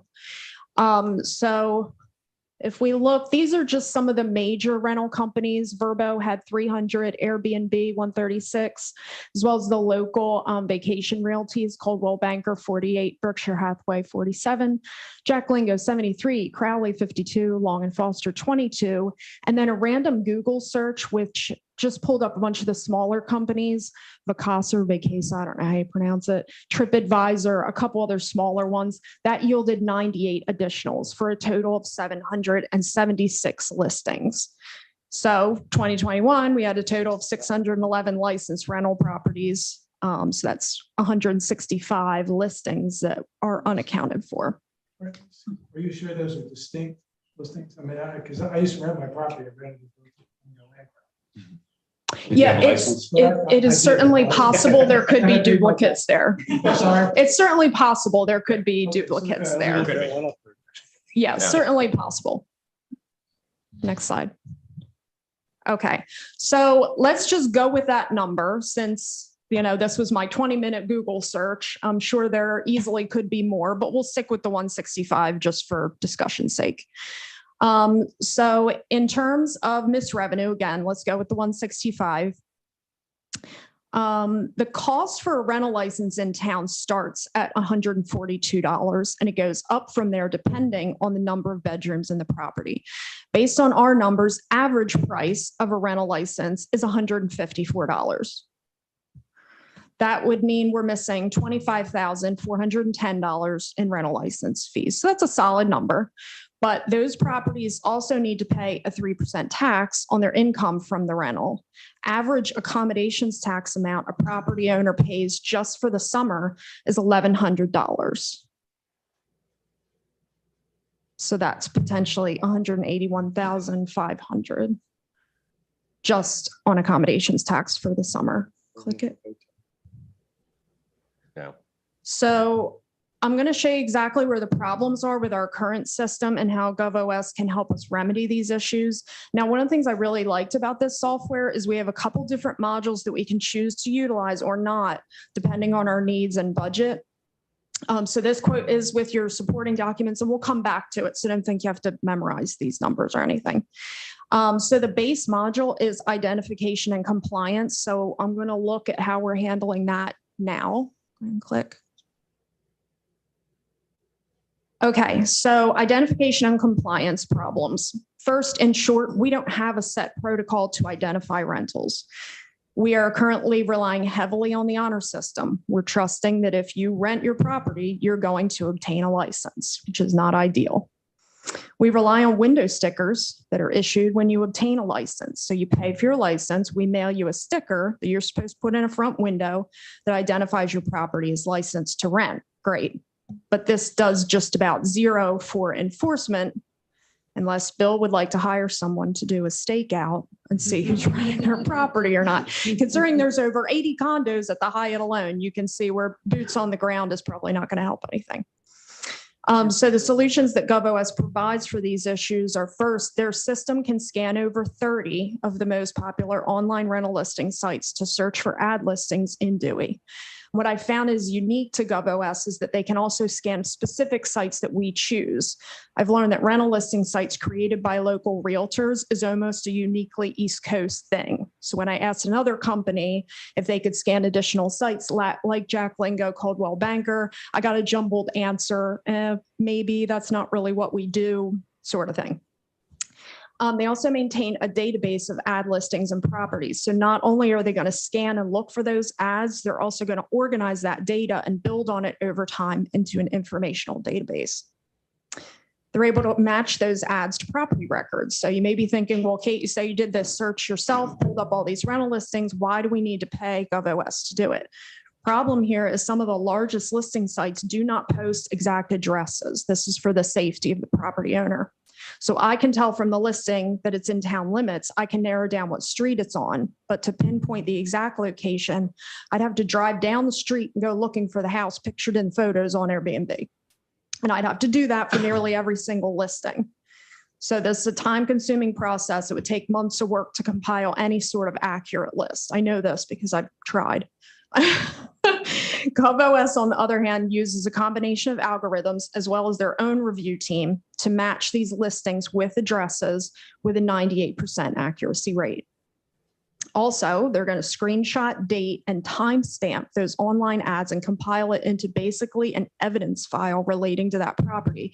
And this is helpful for bringing people into compliance. You can shoot off an email or a letter with that evidence capture. Hey, we noticed you're renting your property. You don't have a license. Let us help you with that. And of course, they've got great options for data reporting. So very easy to pull a side-by-side, see who's licensed, who's not, and keep track of how we're doing on the compliance project. Second module, registration and tax filing. Now, these are listed as two separate modules with GovOS, two separate prices. However, I'm going to stress to you that when it comes to these modules, as far as town staff is concerned, it's either both or neither. We cannot run license registration through one system and accommodations tax filings through another. We've done that in the past. It causes a host of issues, so we can't go backwards. So problems, having said that, we are in some facets still combining multiple systems to get licensing done. This year, we were able to start taking rental license applications online. The response has been great. People in general want to be able to do this online. But to do so, we had to acquire an Adobe Sign account. Since we require that owners complete an application and safety certification every year, if they're going to apply online, we needed to be able to receive legally binding e-signatures on those applications. After a property owner submits their application and payment online, I get an email notification. So then I have to import that document into our software, scan it in, so to speak. Second, I have to double check and manually update any of their information that's changed into our database. Third, I have to create an invoice and log their online payment into our software. Fourth, I have to print their documents and mail them a sticker, yet another expense on top of staff time. And fifth, by the time summer is over and all the licenses are processed and we can breathe for a second, it's accommodations tax time, and I get to manually enter all of those invoices and payments as well. So on top of that, we don't have a general database for property owners to access their rental information. If they lose their license, need a reprint of an invoice, need to see what they paid in tax last year, any of the above, they have to call town hall. Staff will get pulled away from whatever they're working on to look up that information and then have to email or mail it to the property owner. Next, our back-end support is lacking. Adobe Sign, which I mentioned we need right now for those signatures, is not user-friendly. I have to create, format, and code those forms on my own. If something goes wrong, it's up to me to troubleshoot it. Adobe basically hands you all the pieces of the puzzle and says, good luck to you. So it's fine for occasional use. It's not an ideal solution for something with this kind of volume. Understandably, once you start moving the application process from paper forms to online, there's a learning curve for our property owners. So now this time of year, we're in the midst of processing licenses for the summer. I get multiple calls a day from people needing me to walk them through filling out an online form because it's new. They're afraid to mess it up, which is understandable, but it does take up a good amount of staff time. And lastly, tax filing is currently self-calculated. So the property owner provides the proceeds derived from the rental and they calculate 3% plus their late fee if that applies. And if they feel like applying it, as there's a lot of room for error there. As far as GovOS Solutions, their database processes everything in one place. When a property owner submits their documents and payment, it's there in the system. I don't need to manually re-enter anything. They have an online portal for property owners to manage their properties and documents anytime. They can complete applications, payments, taxes, submit supporting documents all in one place. If they need to print a copy of anything, look up a payment, they can do so right there in the portal. As far as assisting town staff, there's a phased onboarding approach to help us get started and customize the system to our exact needs, as well as ongoing support. Unlike Adobe Sign, Blake has assured me I will not be left to my own devices if we have any problems. In addition, that end user support extends to our property owners. So if they're having any difficulty with any aspect of the portal, the support number provided on the site goes direct to the pros at GovOS. They can walk them through the process. And when it comes to that tax filing module, taxes are calculated for the customer. They enter their revenue, the system does the rest, even applying that late fee automatically if they're paying after the due date. Last one, it's the 24/7 hotline. So the hotline's an interesting feature. Basically, what this does is provide a 24/7 US-based bilingual contact line for property owners and tenants to report violations or problems. Now, currently, we don't really offer anything like this. If a resident or a tenant has an issue, they may call the property management company, they may call us. Depending on what's going on, they may call the police.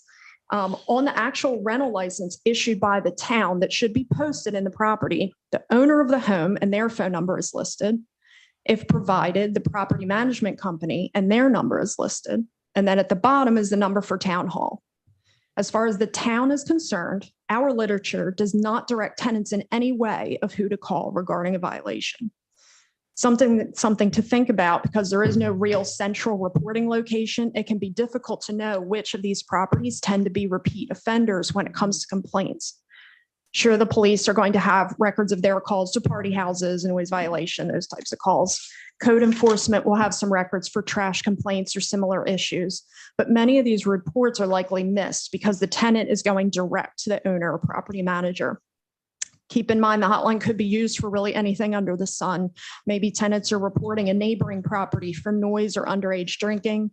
Perhaps a renter wants to report unsafe conditions in a property. The GovOS system would keep track of all these complaints in the central database, and their customer service representatives would handle these calls as we decide. So this is all figured out in the onboarding process. So someone calls about noise, okay, we're going to log that and we'll direct them to the police. Someone calls about a pest infestation in a property, we'll log that and forward it to our building official or code enforcement. So you can kind of judge based on that information if this is something we want to offer visitors, if it's something we want to be able to track a little bit better. So we'll bring us back to the list of modules and pricing, and here to answer questions. You know, I didn't state this in the beginning, but you know that you were limited to 3 minutes, correct? How long was that? I timed it at like 10 minutes. Was that bad? Sorry. No, I was kidding. I wanted to avoid a ton of questions, so hopefully that did it. No, that was very comprehensive. Obviously, there's multiple modules that are here.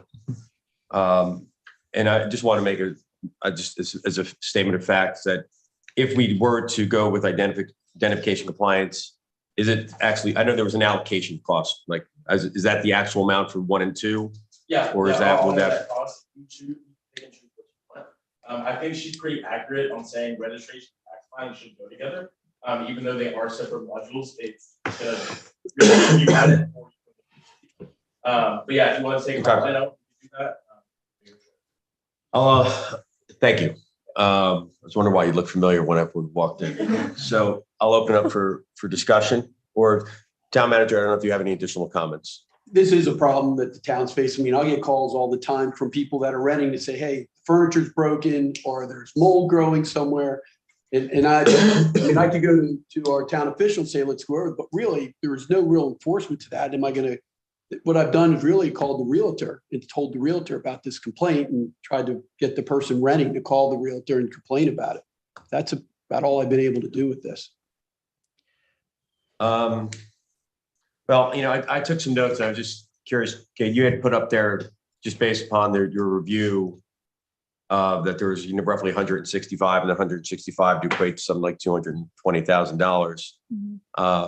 And Kate and I've had this conversation, so it's part of the dialogue is what is the percentage of the residents here that are actually being rented out. I know when my wife's family rented in Ocean City for years, once the owner of the property had 16 good families, they stopped going through an agency because they basically would sign up for the following week. And so there was no way of determining where those are or where they would be. I also know that I had a rental property in Baltimore City, and we were required to not only submit a certification every year to Baltimore City, but also require rental insurance to prove that we had insurance in the property. So just as a comment. So I'm sure when you did rent your property, and Never had a problem. but you had rental insurance, you had you paid, I'd assume, for liability purposes. Right, yes. So I'll throw it out to commissioners for questions, comments. I've got a few questions. Okay. Well, Commissioner Person goes first. Go ahead. All right. Go ahead, David. Is that okay? It's Yeah. kind of hard to hear sometimes. So the first question is, Mr. Zolper, is this in the proposed budget for the fiscal year that starts shortly, or is this in addition to it? This would be in addition to it. Okay, and so it's a $40,000 annual charge, right? If we continue with it, yes. Yeah. So, I realize, Kate, especially, the administrative burden of trying to do things with inadequate systems is significant. So I don't dismiss that at all. The fact that if you had good software, it would probably make your job a lot easier. $40,000 is a significant commitment as far as kind of on an annual basis to be doing it. The issue of duplicates, it is a tough one to crack with software. It requires good software as well as some legwork. In years past, we've actually hired interns to kind of comb the sites, cross-reference them, and track the people down. And it's actually been pretty effective in getting people into the fold. I guess one question I have is I've always felt the best way to get people to be compliant with taxes, which is really what a lot of this is about, is the penalty system. If you don't pay, it's not like you just get a nuisance charge, you get a real penalty charge. So what are we doing right now as far as penalties if they fail to pay the licenses or they underpay their accommodations tax? What are we assessing? I don't have that number. I think it was, for some reason in my mind, I thought it was $500 fine. That sounds right. Nothing has been. Are we, okay, so Ms. Banaszak, are we actually collecting those fines for the people that you brought into compliance? No, we are not. Yeah, so I think that's one of the biggest things. If people, no one likes paying taxes, but if people know that there's a big penalty for not doing it, they're more likely to just pay it in the chance that they get caught. So that's one thing that I feel like the town really could be doing. I realize you don't want to be punitive because you want people to come into the fold, but the reality is it's not an option. People just kind of have to pay it. I'm a little bit concerned with adding to next year's budget at this point when we just approved it in the last meeting. What I would be What I would be more inclined to do at this point is hire somebody who's like a high school or college person who's pretty good with this type of stuff over the summer as a summer job to do what we've done in the past and go through manually these uncompliant properties.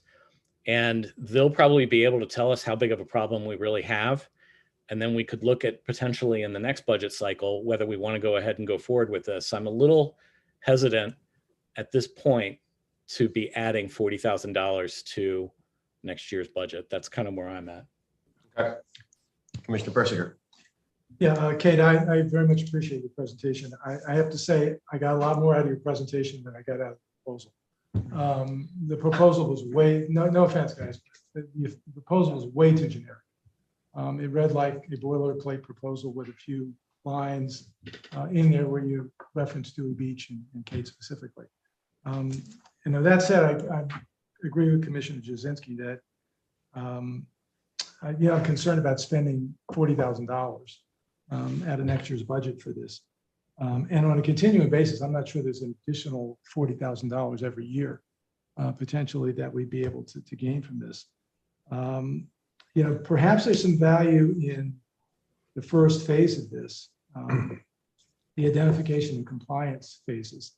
The problem I have, though, is there's absolutely no demonstration at all that this company can do a good job of identifying those properties who are renting and not getting a business license or paying their taxes. But just to finish, and yeah, we'd like to hear your comments. We have seen some companies come in the past who claim that they can do wonderful things with identifying properties, and they give us a demonstration, show us some examples, and in fact, they have no clue what the Dewey Beach rental market is like, and they have no record of success in being able to do this. So, if you come in with a practical demonstration of how you can use your presumably proprietary algorithms and identify specific properties for us, I think that would have been very helpful. And short of that, I'm wondering if there are any other municipalities where you actually have a record of experience and you can actually show us how that municipality has gained from having a relationship with you. So if it's appropriate, Well, only thing I was going to say, if there are any other sure. comments that can be addressed, Blake. So Commissioner Gibbings? I like the idea of trying something out rather than going in whole hog. So the idea of the identification compliance is a way of starting makes sense to me. And if that works, then I would be more in favor of spending more money. I also think, though, that this money that we would spend would be recovered, even if half of even if 1/3 of what you predicted we get by finding who was not doing it, it more than covers the cost. So that's the other thing to balance. It might be a net sum. Yeah, I kind of agree, especially if the press write a nice article on how we're putting a compliance feature in for the town of Dewey Beach. It might help us get over the mark, but I agree with Commissioner Persinger in terms of, from a cost perspective, the staff. And I agree with you also in terms of going in, in small steps. Because if I look at, and again, this is kind of the timing, is if we did module one, I'll call module one for $14,000, and we can get $1,000 with licensing and the rental income.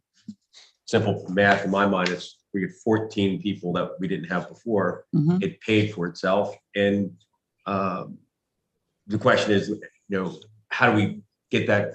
How do we get that payback every year? Yeah. And that's a question I'd put out to what your company does in terms of what you see from the year 1, 2, and 3, and in other communities, how that evolves. So, Commissioner, Yeah, any other? Yeah, I'm looking at this in pieces. So let's say use the 165 people. Mhm. If those 165 people paid their $500 fine, we would bring in 80,000, and it costs 40,000. So it pays for itself. Now, but what I question, do we need the tax filing thing? That's a justification of how much time do we save, and that's a different phase of it, right? I mean, one is to get the revenue coming in. Now, all these processes behind the scene, that's a different justification. Yeah. So I'd be, I'm in favor of the compliance piece. Do we need the hotline? Is there a justification for approving the hotline? Is there a justification for approving the registration and the tax filing? But the 14,000, I mean, that's going to pay for itself. Well, I'll ask if it's all right with the rest of the Yeah. commissioners to allow you to come up and address Commissioner Perslinger's concerns. All right. Thank you, Kate. Well done. 12 minutes. Yes. Great job, Kate. Good afternoon. So I'm Blake Jaton with GovOS. But I did want to address some of the questions you had. I'll start with your questions of the proof around it. So we work with about 180 municipalities throughout the US.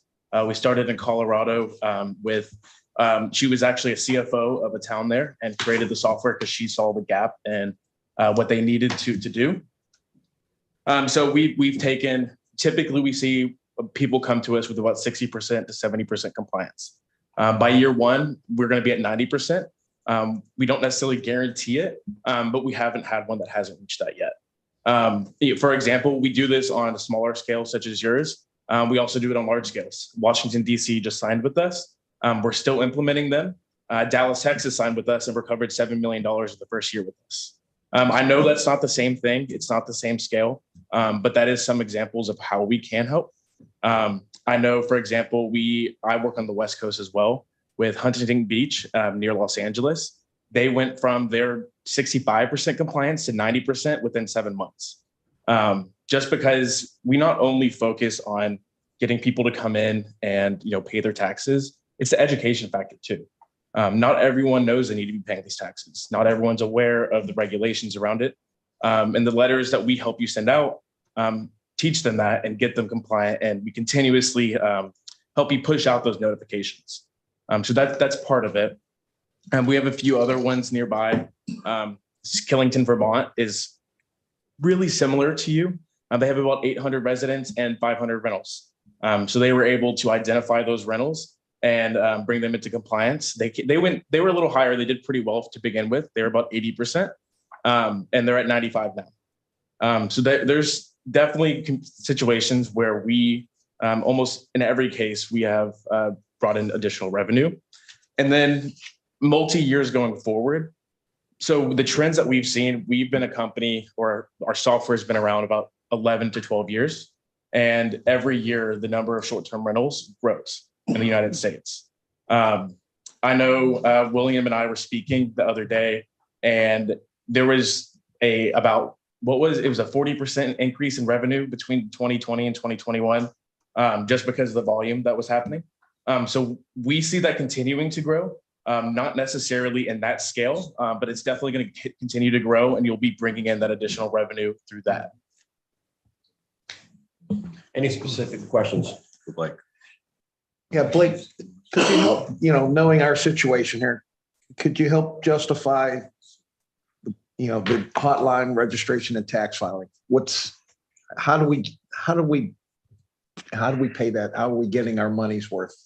For that? I mean, what do you know about us that would make those things appropriate? So I actually grew up going to Bethany Beach every year. So I've been around this community. I've been a part of the community, and I'm really happy to be back here in Delaware. But it's no offense, but it's always been known that kids come here to have fun. So that's one thing that Not just kids. Adults, we all come here to have fun. So that's definitely something that You should see our senior center. So that's definitely something that will come into play. There's not quite a monetary value that you can put on the hotline, but there is a time aspect, which does have a monetary value on the back end. For example, Kate. Is it justified? I mean, we pay Kate an exorbitant amount of money, and I'm not involved in that conversation. But that keeps people from calling the police. It keeps people from having to call anybody that they can find in that case. And we deal with that. We escalate it based on what the town wants. So if you want us to send everything to code enforcement and they deal with it later, we can. if you want to do trash complaints there, or we can escalate to the police or to the 24/7 contact that would be there. Okay. Registration and tax are going to be where you actually see that revenue for sure come in, because that's where they're going into the portal, they're paying their taxes. That late fee that's going to be there is automatically applied. There is no check yes or no if you're applying late. It's you applied late. Here's 5% or whatever it is on top of it. Period. 10%. And so there's another 10% of revenue of those people applying late. And ideally, with that education factor, you won't have as many late fees. But that's part of it, is really educating the community about it and those that rent. And the same thing goes with the licensing side, the registration side. Is, Kate can find people all day long, but she needs an easy way for them to get in and pay it. As she was saying, now that process that she has to go through has many steps, and there's definitely points at every step where something could go wrong or something gets lost, that kind of thing. This ensures that won't happen. All of that revenue is coming to you. It will be through a third-party payment processor. GovOS does not touch any of the cash flow that's coming into you, but we are there to support. That's something that I think distinguishes us, is we not only offer support on the back end, we have an account manager that will be, no offense, Kate, holding Kate's hand through the implementation continuously through your contract with us.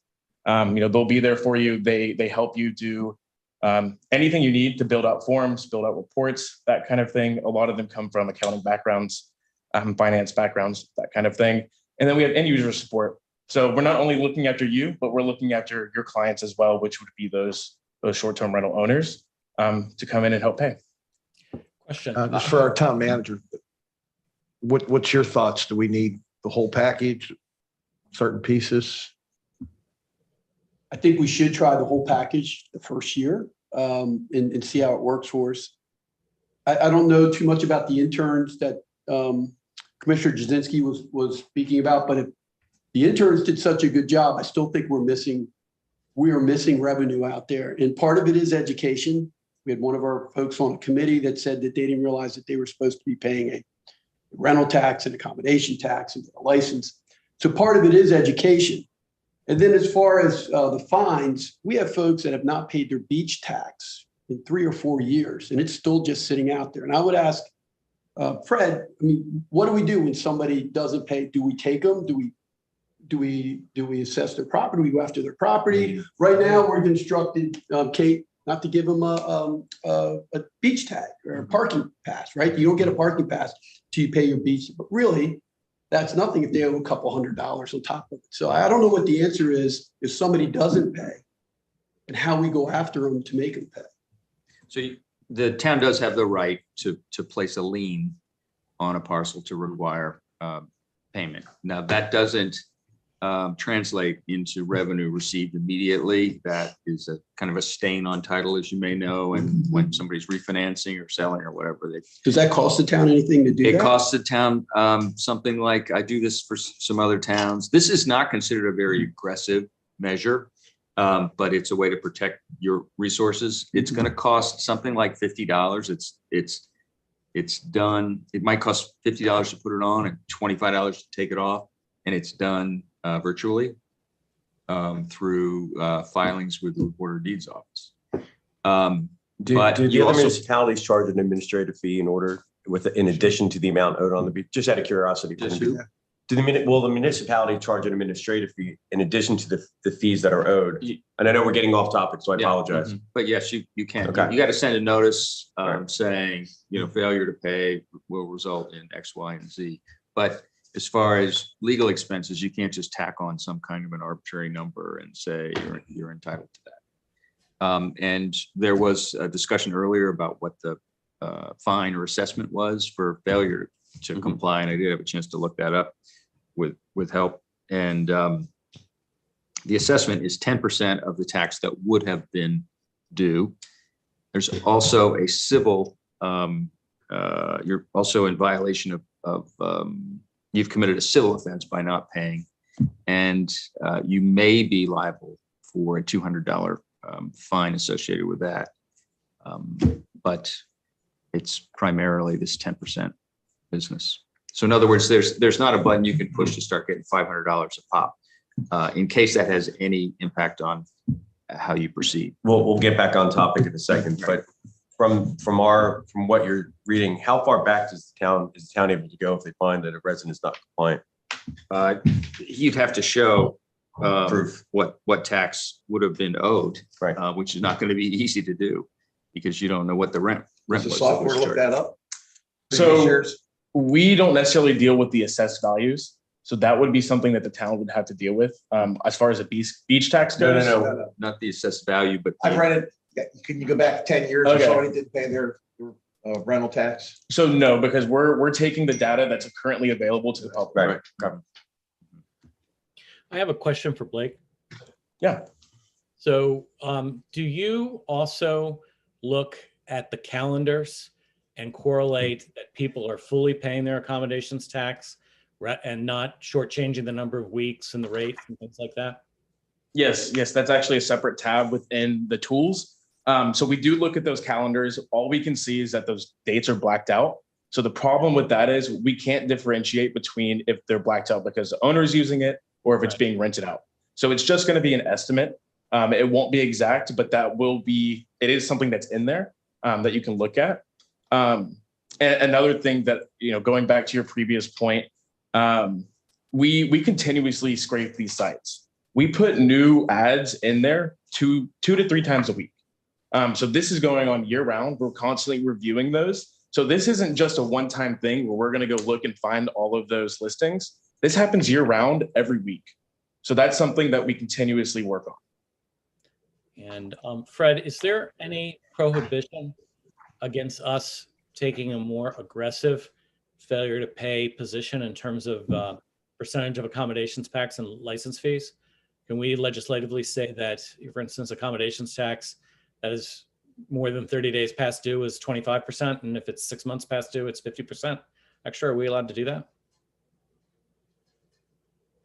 Well, I don't want to answer. I don't want to give an answer to that specific proposal, but you could be more aggressive. And there's another thing you could do, which tends not to be cost effective, but you can file a debt action in JP court and pursue property owners for monies that are owed.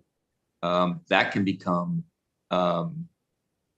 be less than cost effective because you don't want to spend more money on legal than you get in the way of judgments. And then once you get a judgment, that you can't just go cash that in at the bank. Judgment just also entitles you to a lien. If somebody doesn't pay the judgment, then you've got the same problem you had before you started. But can you ratchet up the penalties somewhat? I think there probably is room to do that. I'd have to do some research if you wanted me to recommend a boundary. Yeah, I think we'll definitely potentially add that to a future agenda item. That's not what we're here for now in terms of the fines and how those are administered or processed internally for liens. Commissioner Persinger. I would have to say, I'm still not, I don't see proof of concept here for me. I'm not convinced of that. So I would be supportive of the initial identification and compliance of about $15,000.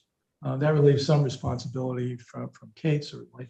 And it gives us an opportunity to see really how many people we have out there who are renting their units and not either getting a rental license and paying their accommodations taxes. My sense here in Dewey is that we probably have fewer properties that are rented. That could be wrong, but we're building some very large houses in the north end of town in particular, and they're spending a tremendous amount of money. If they're creating those as rental units, it's surprising to me that they're doing it. I could be totally wrong. If in fact we have more people who are moving to Dewey as permanent residents, it means we have to have fewer units that are renting their properties out. So again, I'd like to see more proof of concept. I might have been convinced if I had seen a practical demonstration of how you're able to We have identify specific properties that we haven't identified otherwise. But I think it may be worth the initial phase here of about $15,000 to see how well this works for Dewey Beach. And Commissioner, just an FYI, I did sit in and watch the review of Dewey Beach, the docks and the how from a GPS perspective. I have that recording, and that's on me for not sending that to you. But I have No, the you recording. did. I think you did send it to me, Did I? and I didn't realize how bad I looked on it, so I just deleted it. So, well, whoever was on, if you don't have it, I can definitely get that to you. It's on my laptop outside.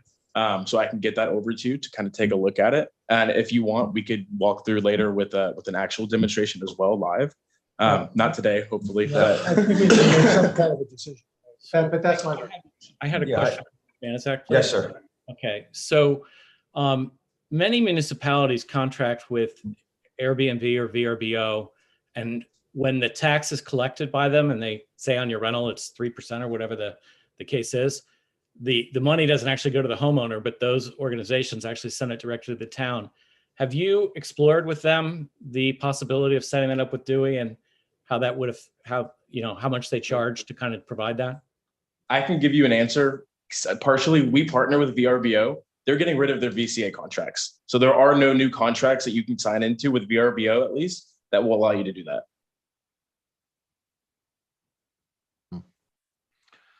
What about realtors? I know when I rented my property, and I was renting it when the accommodation tax first started here in Dewey Beach. It was, complete pass-through for me. The realtor took care of it. If there was accommodation tax due, they paid that directly to the town. I never saw the money. I would expect that would be the same process they're doing right now. Yeah. Okay. Yep, same process. Okay. You would be listed as the owner on your account, as well as the manager or whoever manages that property would be listed as an assigned user for that property as well.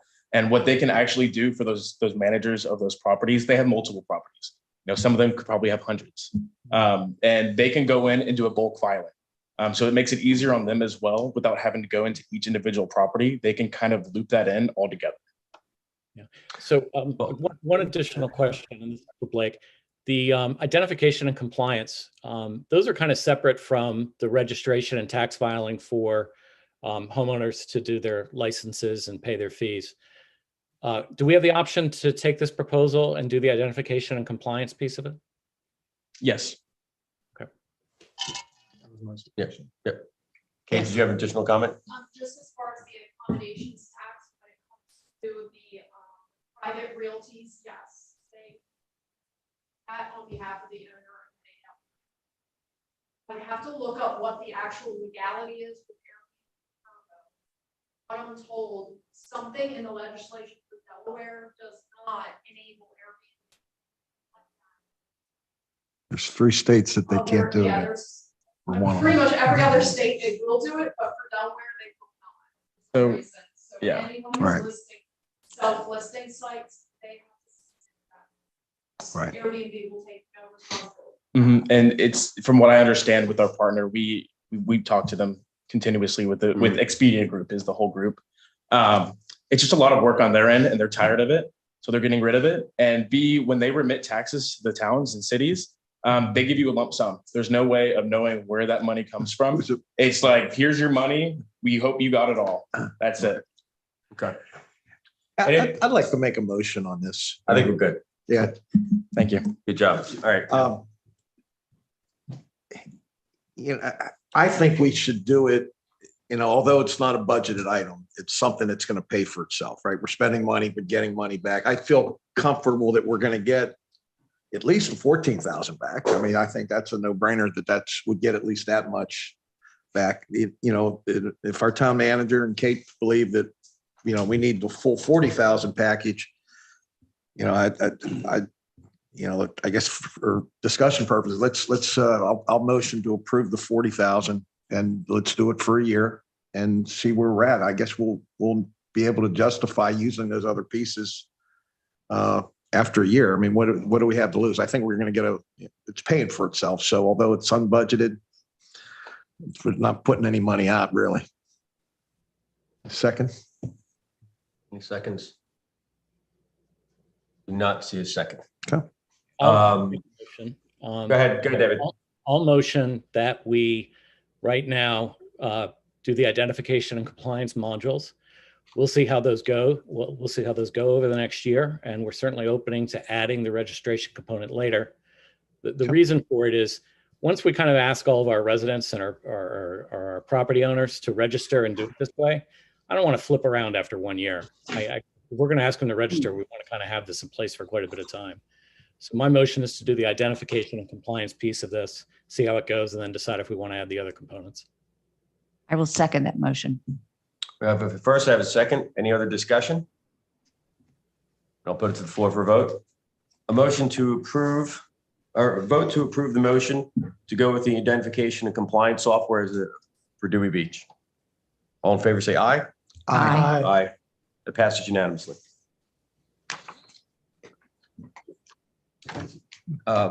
Side conversation is that, you know, as we get farther in and hopefully prove that this is a good use of funds for us, we may want to, Bill, and this is more for you and Sheena, to look at those additional modules, may look at if we put it in here, how does it affect the allocation of funds just for payroll in the future? Okay. Yeah. All right. Discuss and possibly vote to approve a course of action for Senate Bill 233 and House Bill 146 relating to municipal elections. This has to do with the ability for the residents of the state of Delaware being able to just register in their primary residence and therefore have it trickle down, and as well as there be able to vote here in Dewey. I've asked Elaine Bowl, who runs our elections, to be here for comment on her perception of this.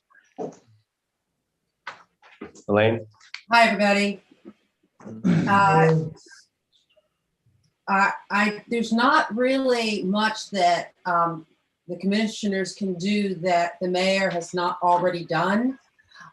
This bill that would have municipal elections be under the state voter registration system impacts the coastal municipalities the most, because we have the extension of voter rights to non-resident property owners.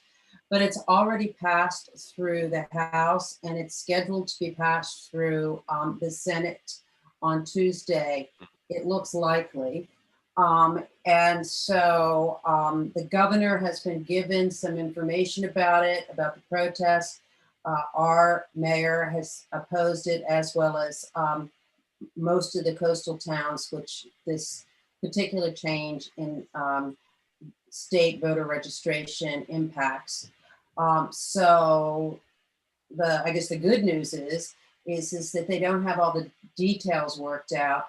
And we're hoping that, or I'm hoping personally, I'm sure Ashley and Town Hall's hoping, official registrars, that this will not take effect until July 1 of 2024. But basically what this means is that if you're a Delawarean and you live in Dover, you can register in Dover. The complication, and that should be for the whole state, the complication is that because we have extended voter rights, the person who's registering Dover is not maybe eligible, even though they're a landowner, because it's an LLC. We don't really know, just because they've registered in Dover, that they have the ability to vote in Dewey. So there's a lot of work that will have to be done on the back end. Additionally, just one of the things that Ashley, our town clerk, talked about was that what they're going to forward us, the Delaware, the actual composition of the voter registration, will be all of everything that's included in 19971. And as we all know, 19971 also includes Rehoboth. So somebody who has actually registered, and she'll have to go through every single one of those to figure out if they're in Dewey, not the Forgotten Mile or in Rehoboth. So there's really not much to say, or not much that you all can do about it this go around, unless you can call the governor and get him to say not to do this. It's either going to pass in the Senate or it's not going to pass in the Senate. And it's either going to be effective immediately or later. Well, I have, open up for questions here. I think one of the things that concerns me is how the proper inclusion or exclusion of people that should be voting or could be voting, and what type of burden this is going to place on you as well as the town. And then Ashley going forward. The nice thing, what I just heard, is that we don't have an issue necessarily this year's election or next year's election. It'd be the third election out of the town. We hope. Commissioner President. We hope. hope the Right, amendment- you're right. We hope. I think that it's not going to exclude anyone. I think that the issue is that it'll be more burdensome to check when someone registers. I personally find that the difficult situation is an owner that owns in Dewey registers and in Dover and Howard, and they say it's okay, you don't have to register again in the municipality. Well, that's not necessarily true, because how do we know if the property they have is actually eligible to vote with our extended voting rights? If it's in an LLC, they can't vote, or if it's in a trust and they're not named in the trust, they can't vote. But if they are, they can, but we have to, are they going to tell us 30 days before the election, which is the deadline for registering? No, they're going to show up the day to vote. And then we might have 5 votes or 2 votes that are then challenged to the election board. And in our razor thin elections, it could really create chaos. So I do think that this is possible to happen. I don't think we will be able to actually do this, but we won't be able to do it well this year, because the actual mechanics of how it's going to be done and how the Board of Elections of Delaware are going to be dealing with it. They're hoping that it'll be postponed and the Board of Elections of Delaware will be funded to be able to answer a lot of these questions, because right now they don't have the capacity to handle this for the Sussex County and the coastal regions. And we're really the problem for this process. Thank you, Ms. Bowl. Commissioner Pressinger. Yeah, I'm trying to understand the complexities that this might cause for us as a town. If the example that you used, if someone who lives in Dover registers in Dover and yet they still have property here in Dewey Beach, they're still a non-resident. And so you have the same problem under this new system that you have now. You have to verify, in fact, that that person is a legitimate voter under the rules that we have established. Again, a non-resident. As I understand it, the resident part of this process, you would get those resident voters from the state. And I'm assuming that it would come along with an address for each of those people who are believed to be a resident voter. Is there any address in Dewey, mailing address in Dewey that doesn't say Dewey Beach, Delaware? I mean, are there legitimate Dewey Beach houses that have a Rehoboth address? Or I'm just trying to understand, because if you get a list of people and addresses and the state says these are your voters, even if it has Rehoboth Beach, you can easily call out all of the non-Dewey Beach addresses. That's an easy thing to do. And then people show up at the polls. They're supposed to show an identification. You have them on the list. They have a photo ID that says they're a Dewey resident. Then they're a qualified voter. The Dewey resident. I'm trying to understand what the complexities are. The Dewey resident issue is not a big deal. The whole purpose of the bill is so that people in the municipalities don't have to register twice. So that makes sense. So we have 300 people who actually live and reside and are residents. The part that does get complicated is that if the state says you can register and you don't have to register in your municipality, the people in the Forgotten Mile, which you have had them on your calls many a time, think of themselves sometimes as being residents of Dewey. And this is what Bethany was talking about. People that are outside the boundaries of Bethany, they consider themselves citizens of Bethany, although they're not legally considered citizens of Bethany. So if somebody shows up with, I'm registered to vote, we have to make sure that the state voter registration matches and merges with our very complex non-residential. And it's not impossible to do. And this is what position I'm taking, because I don't have to do it. It's a merging and merging the addresses, going through the list that the state sends us, and making sure that you're picking out only the streets in Dewey, and then that way we add that to our list. But at this point, the state doesn't have any answers to any of the questions that the town registrars are asking. So, go ahead. Okay, well, again, I just see this as the state giving you a list of registered voters of people who actually are residents of Dewey, who have a resident Dewey address. They've identified their residents of Dewey as Dewey. They've got a photo ID to demonstrate that.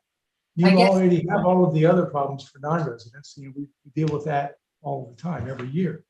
So I just I want to think feel that- how this is more I of a think, problem. Gary, that the issue is not the non-residents. They don't have anything to do with the Delaware. The ones that are, they'll still register with the municipality. It's the Delawareans that register, say, in Dover. This is just one issue, that register in Dover, who own a property down here. We have not, and I'm not the registrar, I'm just standing in and for Ashley, I guess, at this point. But at this point, the clerks have said, how the state's going to give us 19971 zip code. This is one of the way they said that they were going to, how it was going to be carried out. And we're supposed to find out which one of those people are also property owners, even though non-resident, because they're registering in Dover as a resident. So that's the card that they get, but as a non-resident, and then we have to go through those registrations and say, okay, can they? Is there a property in LLC? Is it in a trust? You know, can they actually vote here? So it's complicated in ways that are that we don't even know yet, because there's no roadmap. It's just an idea that came up that it was a lot easier for people in Smyrna or wherever the municipalities made you actually register separately to vote. So my dog's scratching at my door, that this would be simple for, and a simpler system, but it's not, doesn't necessarily work that way for a population that's mostly property owners that don't live here, for non-residents. So I'm just telling you, it's going to be complicated. So I think in summary, one of the things this line item was just to understand a possible course of action. I think it's prudent for us to at least table this until we know the exact what's coming out from the governor's perspective, and then being able to understand how it will affect us. And I don't honestly understand how the commissioners this would be something that Ashley would sit down with the other town managers and with the Board of Elections, because this is the town is a registrar. I am unfortunately the person with the other board members would be the person going, you got this wrong. You know, this person can't vote, if somebody challenged a registration.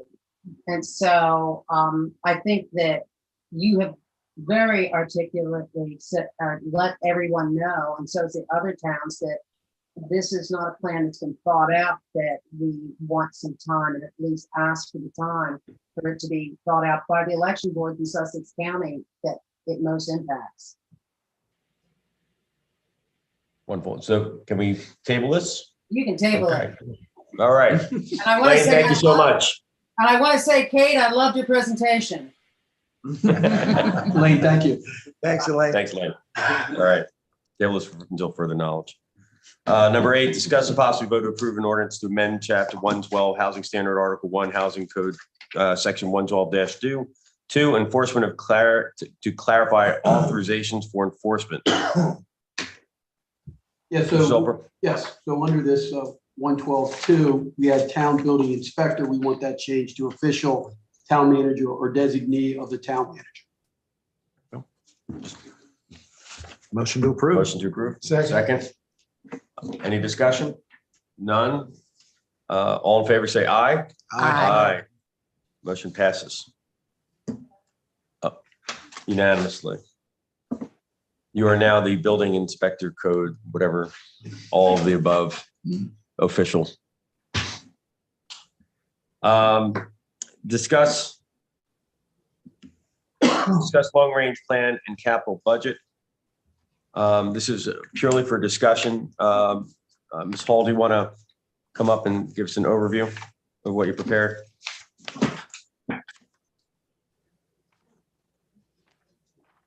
Thank you, gentlemen. I will try to be quicker than Kate. And mine is much more drier than Kate. The town manager and I sat down and started looking at our capital expenditures, what we want to do, what he wants to do in this town, what we need to get done. And under the guidance of the mayor, we just said, okay, let's look at where we get no grants. The police get no grants for vehicles. Lieutenant Hawker works very diligently to get them every year, but let's assume that he says, I'm done, and we don't get them.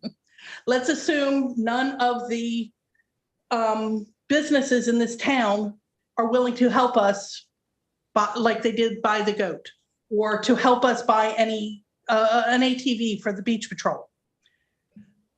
So we broke it down as to, vehicles that we need. The police vehicles, some of these vehicles, I think Chief's vehicle is older than my oldest child. They need to be fixed. They're costing us a lot being fixed. They need to be replaced. So we've got a schedule for that, which we've put in here. We need a vehicle for somebody, code enforcement, go out instead of walking the streets to hit all the streets to make sure that the building permits are being shown, that the things are being done. We need the ATVs for the beach patrol world. We town hall, of course, Bill's, baby here. But this year we put a lot of money into just emergency repairs. So we looked at everything. We broke it down and gave you the next 6 years of what we're looking at, we are going to need for capital expenditures. Now, besides the town hall, we're looking at $317,000 in capital expenditures this year, if we don't get any grants. Our hotel tax, our lodging tax this year exceeded what we had hoped for. And over the next couple of years, it's going to be able to cover, besides town hall, the majority of these. And this is for you to look and see how our town manager is spending our money very wisely. Thank you, Sheena. Part of this was prepared, it's kind of a roadmap. Commissioner Jasinski, as you've talked about, from streets and infrastructure, is, what do we really need over the next 5 years, where those investments are going to go. So I think from a liaison perspective, your committee come back into fine tune this in terms of the overall spend. But part of this was also prepared in preparation for a discussion associated with funding the self-committed funds to understand what those needs are going to be, and the continuation or discontinuation funds. So with that being said, is there any comments that anyone would like to make, since this is a discussion? Commissioner Persinger. I thank you very much for putting this together. I think it's good to see what we're potentially looking at over the next several years. One of the issues that I had with respect to police department needs, there's still $135,000, I think, of LESO money. That's A little bit more than that, actually. okay. That's still available. Could we not use that to, for police department vehicles? I'm not sure who the 800 megahertz radios are for, but I would assume those are police also. Yeah, we could. The issue is, if once that money's gone, it's gone. So if we don't have it continuously in our budget, when we run out of that money, we want to know that every other year we need to buy a police car. And we may get a grant from the county, we may not, but if we use the money up to continually from the LESO fund for that, when it runs out, then we have to go back somewhere in our budget and pull that money out yearly. I understand that, but I think it's time to use that money. We have clearly expressed needs here. There's no reason to leave that sitting in the account. We have a capital expenditures budget now. We deliberately created that budget out of our last reallocation, the creation of the general fund balance policy. So, that's the place we go back to if we need additional police vehicles in the future. We go back to that capital expenditure budget because that's what it was created for. But I see no reason not to apply that LESO money productively to police needs that are critical right now. Agree. Any other discussion points and just review the capital budget? And then we'll get into the second point.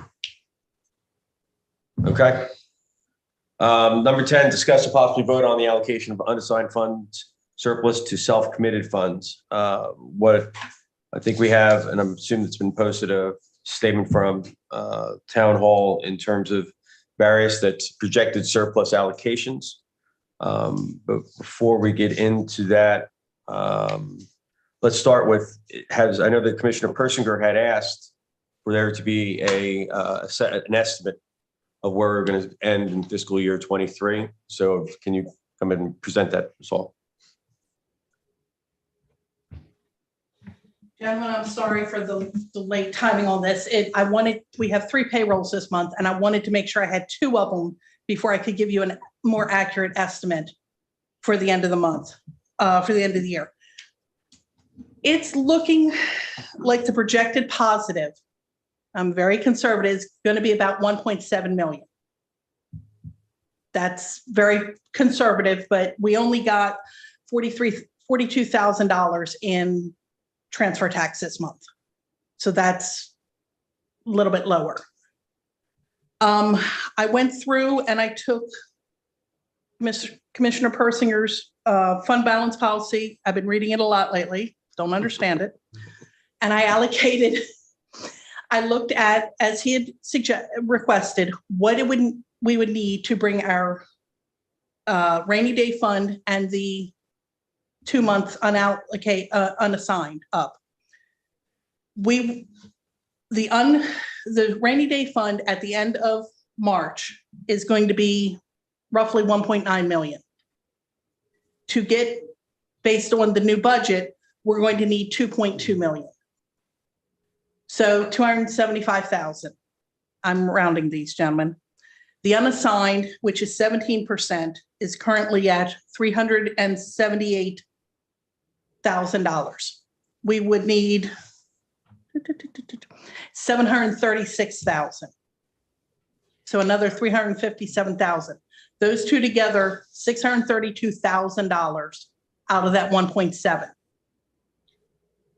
leaving us roughly 1.1 million.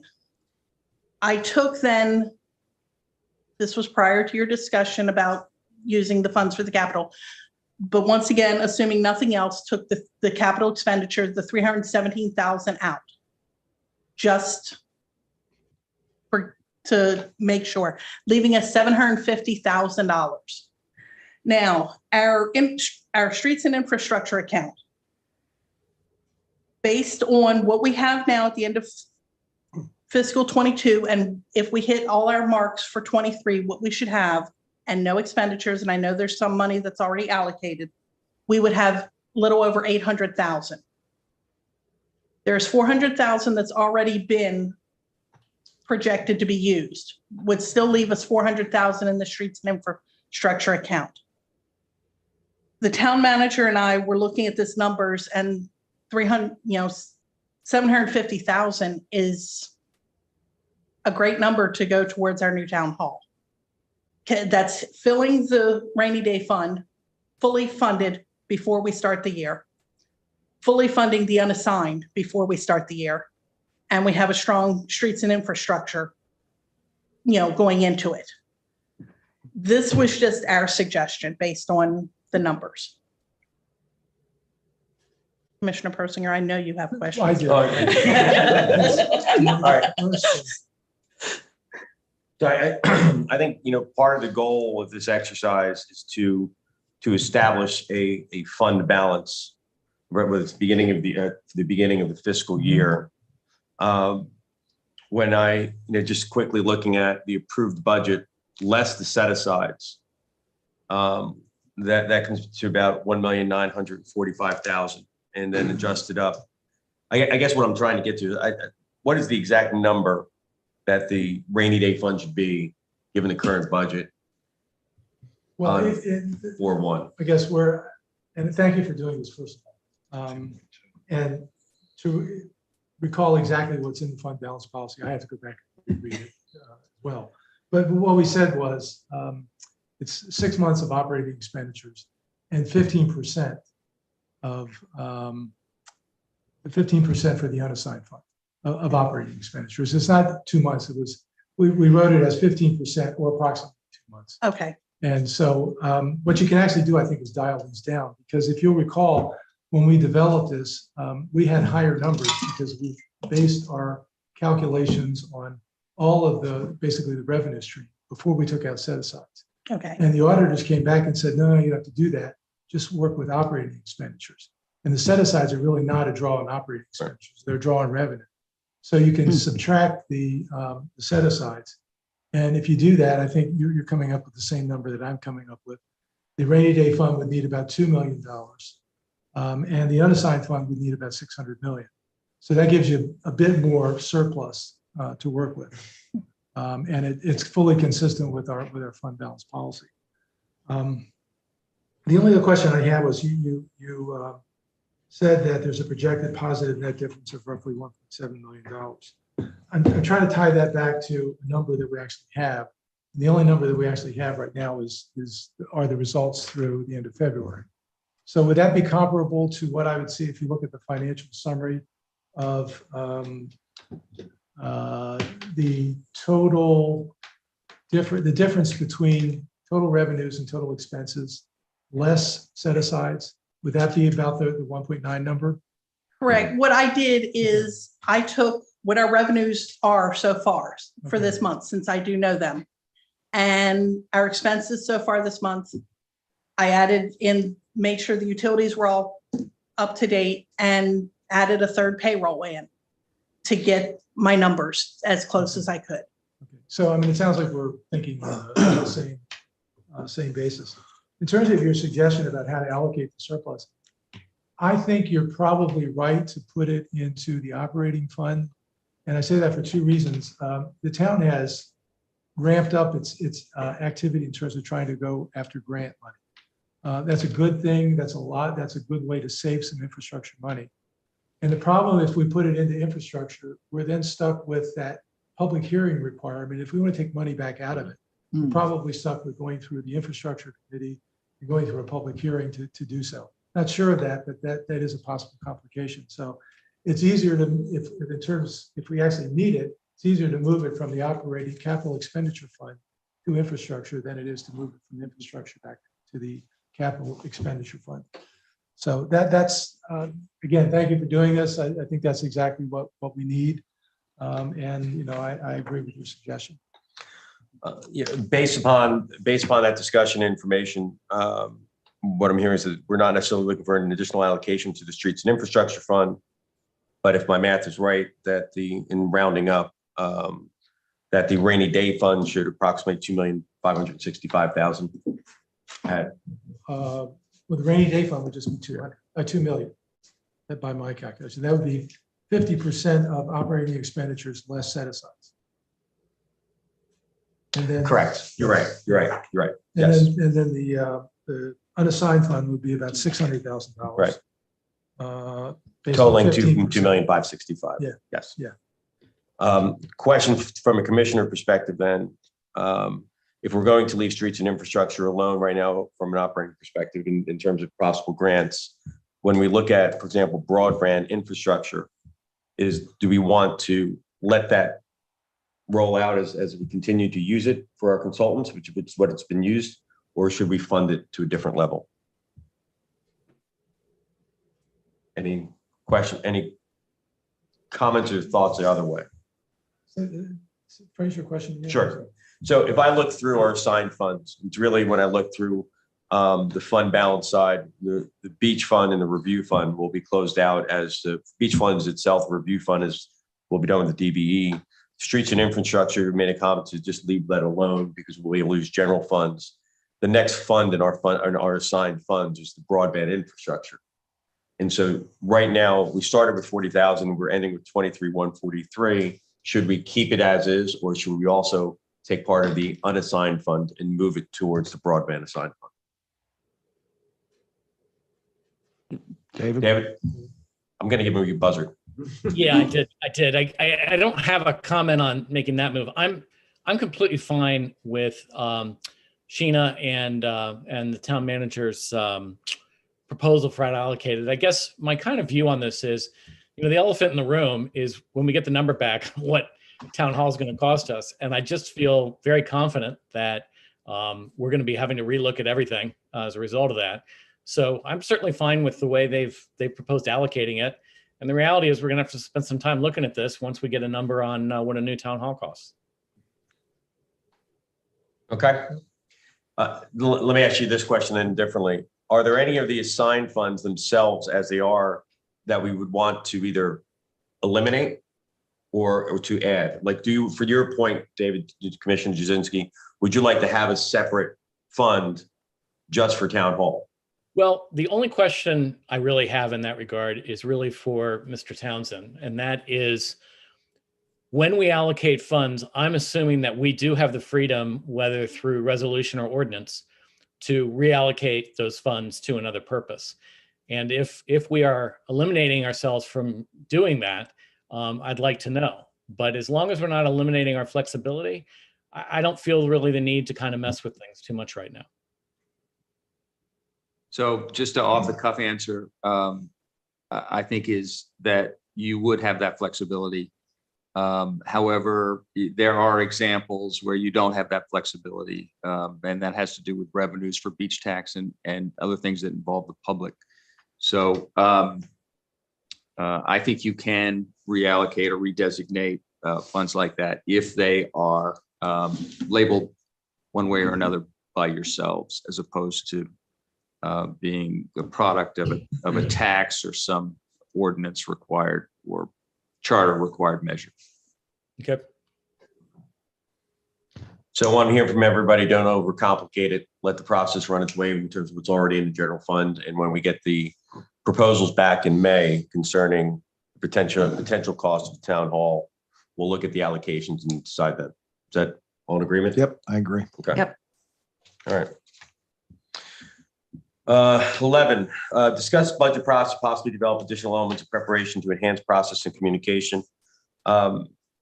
We don't need to labor too much on this. I think it's all come to our attention how from first Commissioner Persinger and also from Ms. Hall, the systems and the awards that are out there in terms of being more communicative to the residents of the town, being able to illustrate it, and more of illustrations versus the 1,000 ants that we have running on the page. And I think we're all in agreement that that's something that we should move forward. So I don't know if we need to labor that unless. I don't need to labor it. I'm willing to help. Just let me know and I can give you some suggestions on, perhaps some visuals that might better present things to the public and to us as well. Yeah, I agree. Ms. Hall, did you want to make any comments on that? Sure. I'm sure y'all in all your free time, especially with St. Patty's Week, looked at the links to the Rehoboth and some of the other their proposals, their budgets. The software program, what they're using is software programs that run anywhere between the basis, I think 5,000 to upwards. Yeah, out there. It depends on where we want to go. If we just want to do a nice budget book, that's easy. If you want to take it to the level that some of the surrounding towns in the county have done, that is, I think, would be a multi-year adventure. and not one that with us just going to the fund balance policy, and going to the general fund accounting is something that we're ready to make. I personally am a little scared of making that jump right now, but I will do it if you push me. That's all. One of the things that I think we can do is, if it's all right with the commissioners, we can, and I'm not sure if this requires a vote or anything like that, to push this possibility down to the Budget and Finance Committee and to have them take a look at it, what other towns are doing and how do we increase the visibility and the communication, be consistent. Okay, good idea. Refer. Refer, We sorry. need to vote to refer it. We need to vote to refer. I don't. Okay. Discuss the redistribution of welcome kits for new homeowners and implementation of literature for visitors in Dewey Beach.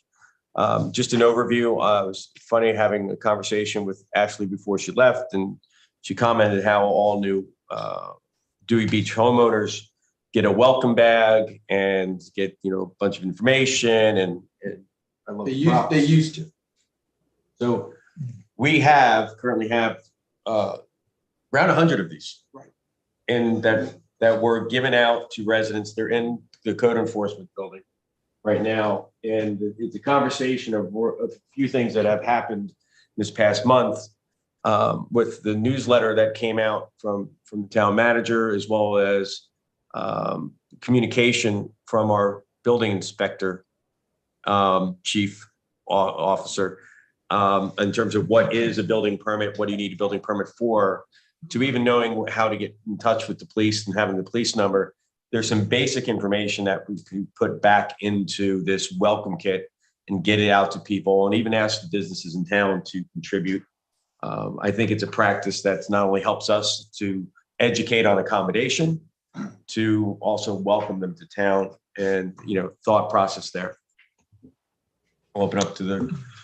I think we maybe get marketing to take a look at it, for marketing committee to see what we include in that.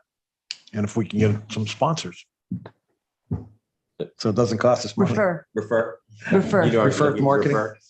Dump it on. Okay, we'll refer this And- action to the marketing committee and also ask you as the liaison. Yes. So I'll take one of a- the issues I think around this, I know our town clerk's not here, is actually delivering these kits.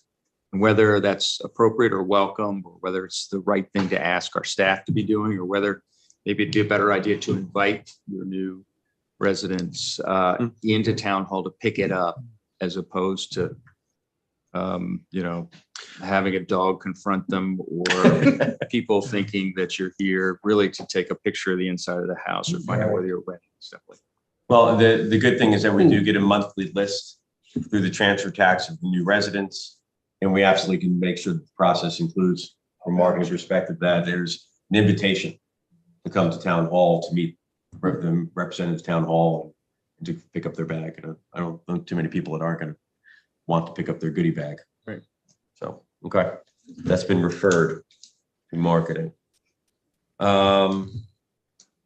Number 13, review of the February 2022 financials. As you see, revenues expected 187,322. Revenues received was 227. 582 differences 40,360. A lot of that due to transfer tax.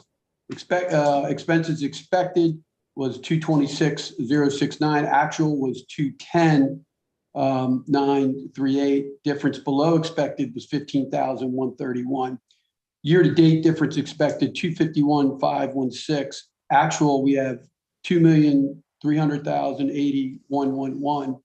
Expected difference after other revenues, expenses, and set-asides 54,325. Actual year-to-date differences after other revenues, expenses, set aside 1,600,506.03. Any questions from the commissioners? Commissioner Bersinger. Not a question, just a comment. And I think I said this to you in a separate email that I wish we had, I would like to see a separate balance sheet for the beach tax. It is a separate fund from the general fund. There will have to be a separate balance sheet for the auditors as part of the audit. And it's very difficult to reconstruct it. In fact, you can from the P&L and the existing balance sheet. So again, I think it would be worthwhile to have a separate balance sheet for the beach tax.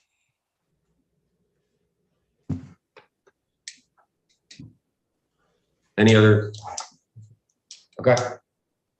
Let's do that moving forward. Okay, thank you. So real quick, police department continues to do a great job. If you look at the stats that we're actually sending, they've increased the number of traffic citations for the last month. If we could go ahead and do the PowerPoint presentation, Kate, with the photos. So there's a lot going on around town. I'll try to go through this as quickly as possible. The Center Island project continues. As I said before, they should be done by the end of April. The Reed Street project, which is costing $26,000 using ARPA funds, is continuing. They've used a large piece of equipment to dig out as much as they can. Now they have to come in and shovel out each one of the pipes and use the flusher on that. McKinley Street, they've been looking at the pipes there. They've been running cameras down. They found where they think that there's a collapse halfway down McKinley Street on the bay side, on the south side, where there's a lot of grass growing. And they're going to have to probably dig that up to find out exactly what's wrong there. Over on Bayard, the pipes look pretty good. They've run the cameras down. They don't foresee us having to dig over there. They feel that they're going to be able to just realign this. As of Verizon, Verizon was out looking at the second poles that were put in. They were out this week. The issue is they can't take any of those second poles out until DP&L moves their lines off those. I'm coordinating with Jim Smith from DP&L and spoke with somebody this morning. This is a spot over on McKinley Street where we had a failure on one of the pipes. Next one, Kate. These are the new signs that we're having put up. You see the vinyl sleeves on the parking.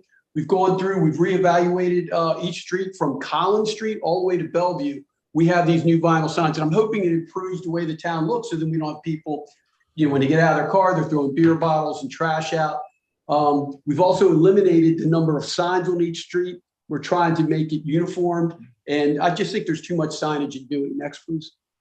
Here again, this is at the end of Bellevue Street. We had some complaints that there weren't enough benches. There's actually 2 benches down there now. There's one on the far side of the trash can. There's one you see there. And we moved the bike rack from over where they're getting ready to do demolition over at Hammerheads to this side of the street. And then we put a vinyl sign there. Next, please.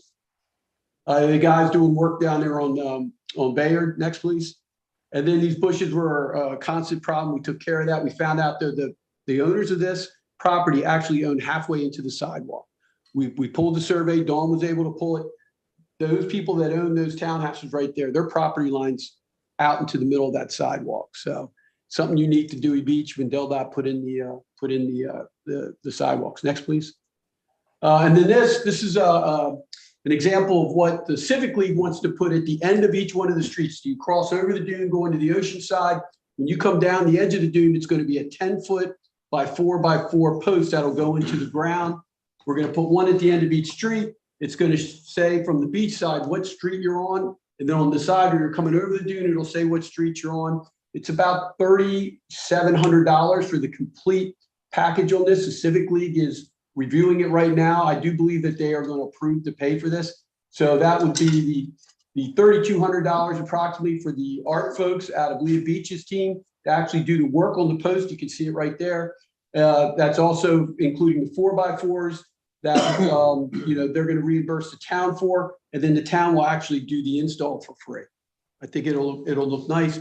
We are going to put something in the ground to keep them from being taken. Right. Next slide, please.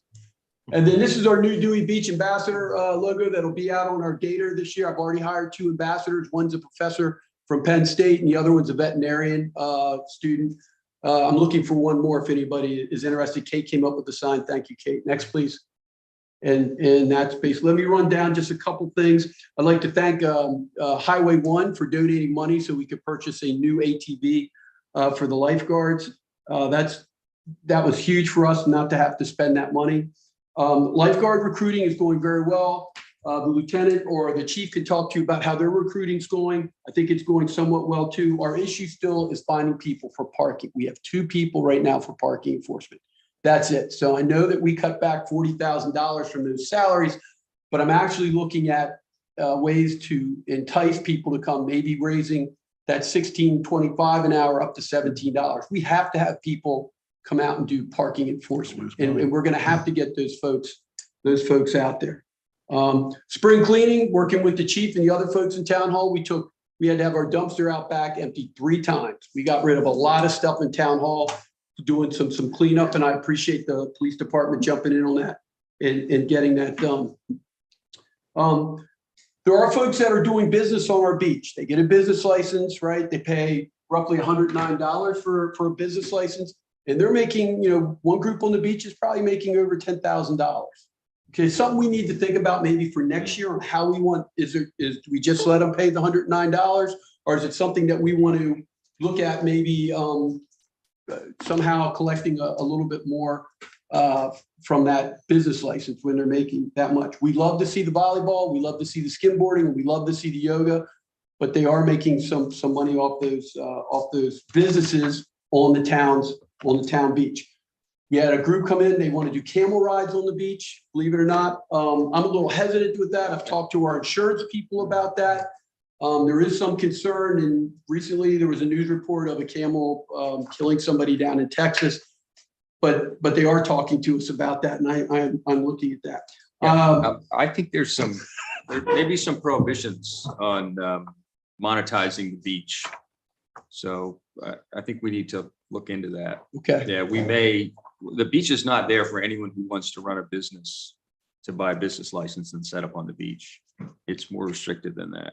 Okay, I need to talk to you further about that. We do have 3 people that currently have 3 people that have currently business licenses to operate on the beach that they've been able to do in the past. And I'm not talking about our concessions with the Lynham company. I'm talking about other businesses. Yeah.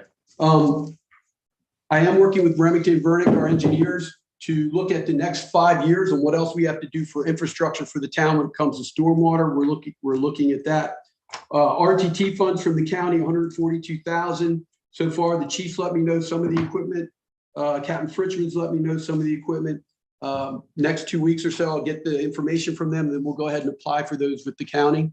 It's either use it or lose it. So we're going to put in for the whole 142. We're still waiting to see if we're going to get the $480,000 from the EDA grant.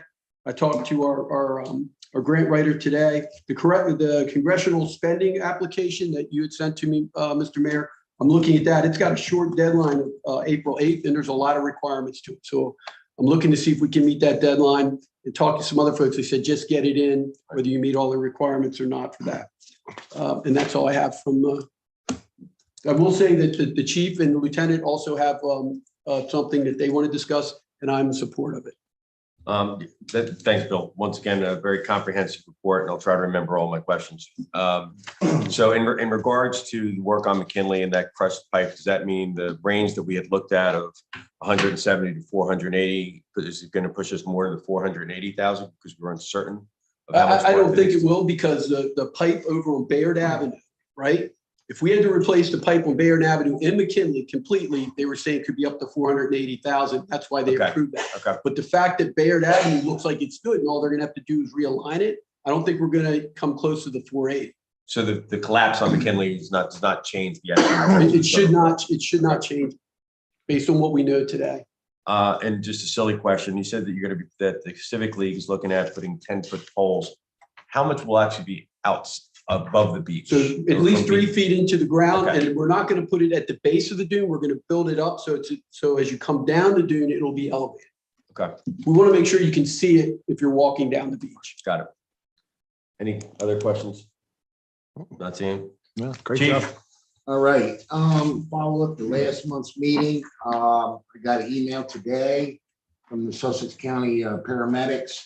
Be meeting with them next week. They're going to see how their IT people can come down and tie in to the internet at our code enforcement building so that their paramedic units will have access to the internet. They're going to need that for some of their equipment.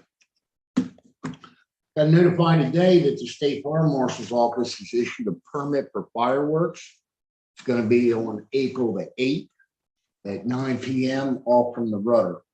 Again, it's a notification, so they've notified me. So I know we got one homeowner in town. I seen him today walking his dog. I've already let him know his dog doesn't particularly care for fireworks, but April the 8th at 9 p.m. Applications are coming in. The men have started doing interviews. We've had some success there. And I was approached by one of my officers. He's been with us for several years now, and he has expressed interest in being a canine handler. Our dog passed away approximately 5-6 years ago, and we've not had one since. I'm a former canine handler, but I got Lieutenant here tonight. We're looking this time at a short-haired pointer. Okay, we never had those when I was in canine. It was a Shepherd, Rottweiler, Mountain Wop. But there's new stuff that's out, and he was a former handler. He had hats or last canine, and he's a little bit more up on the newer ways that they train. So I asked him to kind of come tonight, give a real quick, explanation on what we're going to do to start our canine program back up. We've already got the equipment from hacks. We've already got the equipment for the car, the kennel for the car. We've already got a lot of this stuff. I've got money in my former budget set there that there'll be no budget amendment or anything that I need to come before you folks and ask for funding. We may be, because of the time frame on the duration, since we've not had a canine, there is several grants out there where we could actually classify as a first-time startup again, because it's been several years that we're out. Just never had an officer come forward and want to make that commitment, because one of the things, the benefit to town is, excuse me, the officer that is going to be assigned to canine will make a 3-year commitment to Dewey Beach. I mean, that's going to be a commitment. So be a plus for us. Lieutenant, I didn't mean to get too far into it, but you have anything? I mean, you're more up on the newer ways than when I went to canine school. Just figured you'd kind of brief the commissioners. All right, so like Chief said, one of the officers did express interest. As we've discussed in the past, we've had some manpower issues. Now that we are up to staff, and looks like everybody's going to hang around after the last bit of work that the town manager and you folks been able to do for our pay. With having said that, I thought it was a good idea that ran it by the chief. He was in favor of it. This officer's not batting an eye at signing a 3-year commitment to the town to do this, because it is a commitment as far as the town's concerned. We're concerned we have to commit a vehicle to this. We have to commit equipment to it, time and training, and so on and so forth with it. With the dog, as the chief said, when I went through, my dog was trained in patrol, which is, apprehension, biting, as well as narcotics detection. This officer, I said, what kind of dog do you want to get? Showed him the difference of the two. We recently went to a local school where they were doing a canine search of the school for narcotics. He got to see both sides. He's elected to go with the straight narcotics detection dog rather than the patrol aspect of it, which is fine. I mean, either way was fine with us. It all depends on what the handler wants to do. It's a commitment to him. It's a commitment to his household, whatever he feels comfortable with.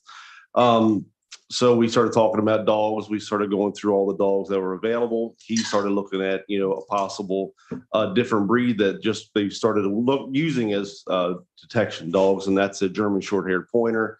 It's in the bird hunting group. When my dog went through, he was an aggressive alert dog. He found narcotics. He scratched. He bit. He pulled the narcotics out from where it was from. Some people frown upon that because there is damage that could be done. I did wax a few cars and take some scratches out of some people's stuff. Fortunately, we didn't have to replace anything because when he did alert, there were drugs there.